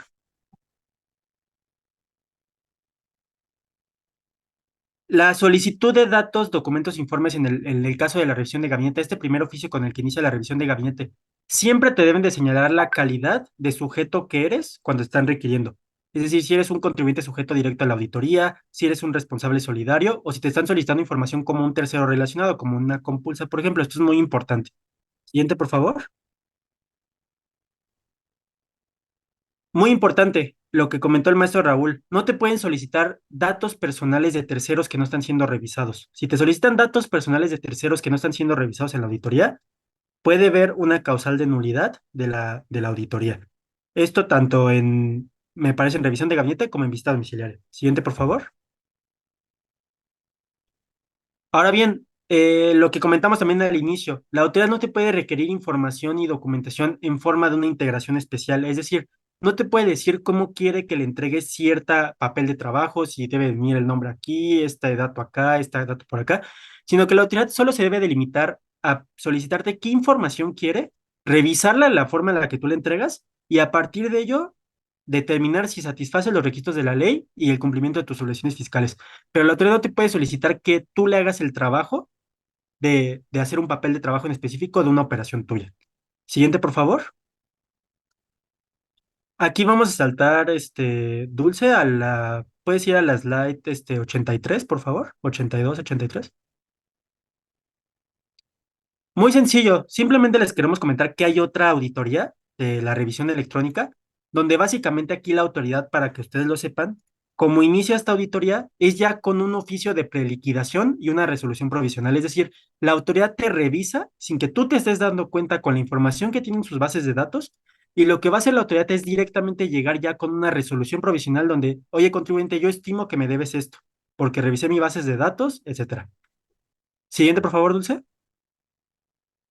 Aquí pues también va a haber diversas etapas donde te vas a poder defender, donde vas a poder aportar información y tener en cuenta que esta revisión electrónica tiene plazos diferentes a la visita domiciliaria y a la revisión de gabinete. Es más corta, dura 6 meses, tiene otras particularidades en concreto, pero pues tener en cuenta esta revisión electrónica. Ahora bien, si pudieras pasar por favor a la slide 92, Dulce, por favor. El tema de la caducidad. Simplemente ustedes deben de saber que la autoridad tiene un plazo desde determinado momento para determinarte un crédito fiscal o sancionarte. Generalmente esta regla es de 5 años desde que, por ejemplo, tú presentaste tu declaración del ejercicio o como lo comentó el maestro Raúl, si presentaste una declaración complementaria, estos 5 años se reinician. También si tú llegaste a cometer alguna infracción por algún error fiscal, la autoridad solo tiene 5 años para imponerte alguna sanción por esa infracción. Simplemente esto lo comentamos de forma general, tiene diversas particularidades, es muy importante para la defensa y es algo que se debe tener en cuenta al momento de defender una auditoría. También hay que tener en cuenta que va a haber supuestos en los que estos 5 años se pueden convertir hasta en 10 años si tú, por ejemplo, no estabas registrado en el Registro Federal de Contribuyentes, si no tenías tu contabilidad o si no presentaste tu declaración. Entonces, sí es importante tener en cuenta estos aspectos de que la autoridad solo tiene cierto tiempo para determinarte un crédito fiscal o sancionarte a partir de cierto momento, como les comenté, a partir de que presentaste la declaración, por ejemplo, o a partir de que cometiste la infracción. Aquí, Dulce, por favor, si te puedes pasar a la slide 97, 98, por favor. Simplemente tener en cuenta que hay algo que se llaman acuerdos conclusivos, que es un procedimiento que podemos llevar ante Prodecon para solucionar el tema de una auditoría fiscal. Estamos en una revisión de gabinete, en una visita domiciliaria, en un acuerdo conclusivo, y para evitar llegar a un litigio con la autoridad fiscal, podemos celebrar un acuerdo junto a Prodecon para solucionar el tema, regularizarnos, y es muy importante que nos reduzcan el 100% del monto de las multas que nos iban a imponer por única ocasión. Entonces, simplemente que tengan en cuenta que hay muchas estrategias para poder atender una auditoría, para combatirla, para beneficiar. En este caso tenemos el acuerdo conclusivo que nos puede permitir solucionar el tema con la autoridad fiscal, llegar a un acuerdo e incluso el beneficio de reducir hasta el 100% del monto de las multas. Es muy importante que tengan en cuenta que hay una alternativa y no todos son medios de defensa. ¿Te puedes ir más adelante, por favor, Dulce, a la slide 106? Y simplemente para que sepan, vamos a tener una plática más adelante sobre medios de defensa, y lo vamos a platicar más adelante, pero que sepan, hay medios de defensa contra las determinaciones de estos créditos fiscales, recurso de revocación, juicio contencioso administrativo, e incluso podemos llegar a la instancia del amparo directo. Ahora sí que eso yo siento que es lo relevante que ustedes deben de saber. Si pudieras ir a la slide 118, Dulce, por favor. Aquí les dejamos ciertas recomendaciones que les compartimos en el material, que son recomendaciones generales que ustedes deben de tener en cuenta al momento de atender a una auditoría, para evitar una auditoría y en su caso para una eventual defensa. Estas se las compartimos, que básicamente, pues es que siempre busquen una asesoría siempre que les llegue cualquier acto de la autoridad fiscal, que verifiquen sus operaciones, que siempre tengan una cultura preventiva, sobre todo ahorita con este tema de los cambios de los tribunales. Siguiente, por favor, Dulce. Y pues aquí yo le cederé aquí la palabra al maestro Raúl para comentar si va a comentar algo más respecto a la plática y pues esperamos les haya servido y les dejamos el material para que conozcan de los otros temas que quisiéramos que conocieran. Cualquier duda o aclaración, escríbenos en nuestras redes sociales. Somos 100% Fiscal. Asuntos fiscales, soluciones fiscales.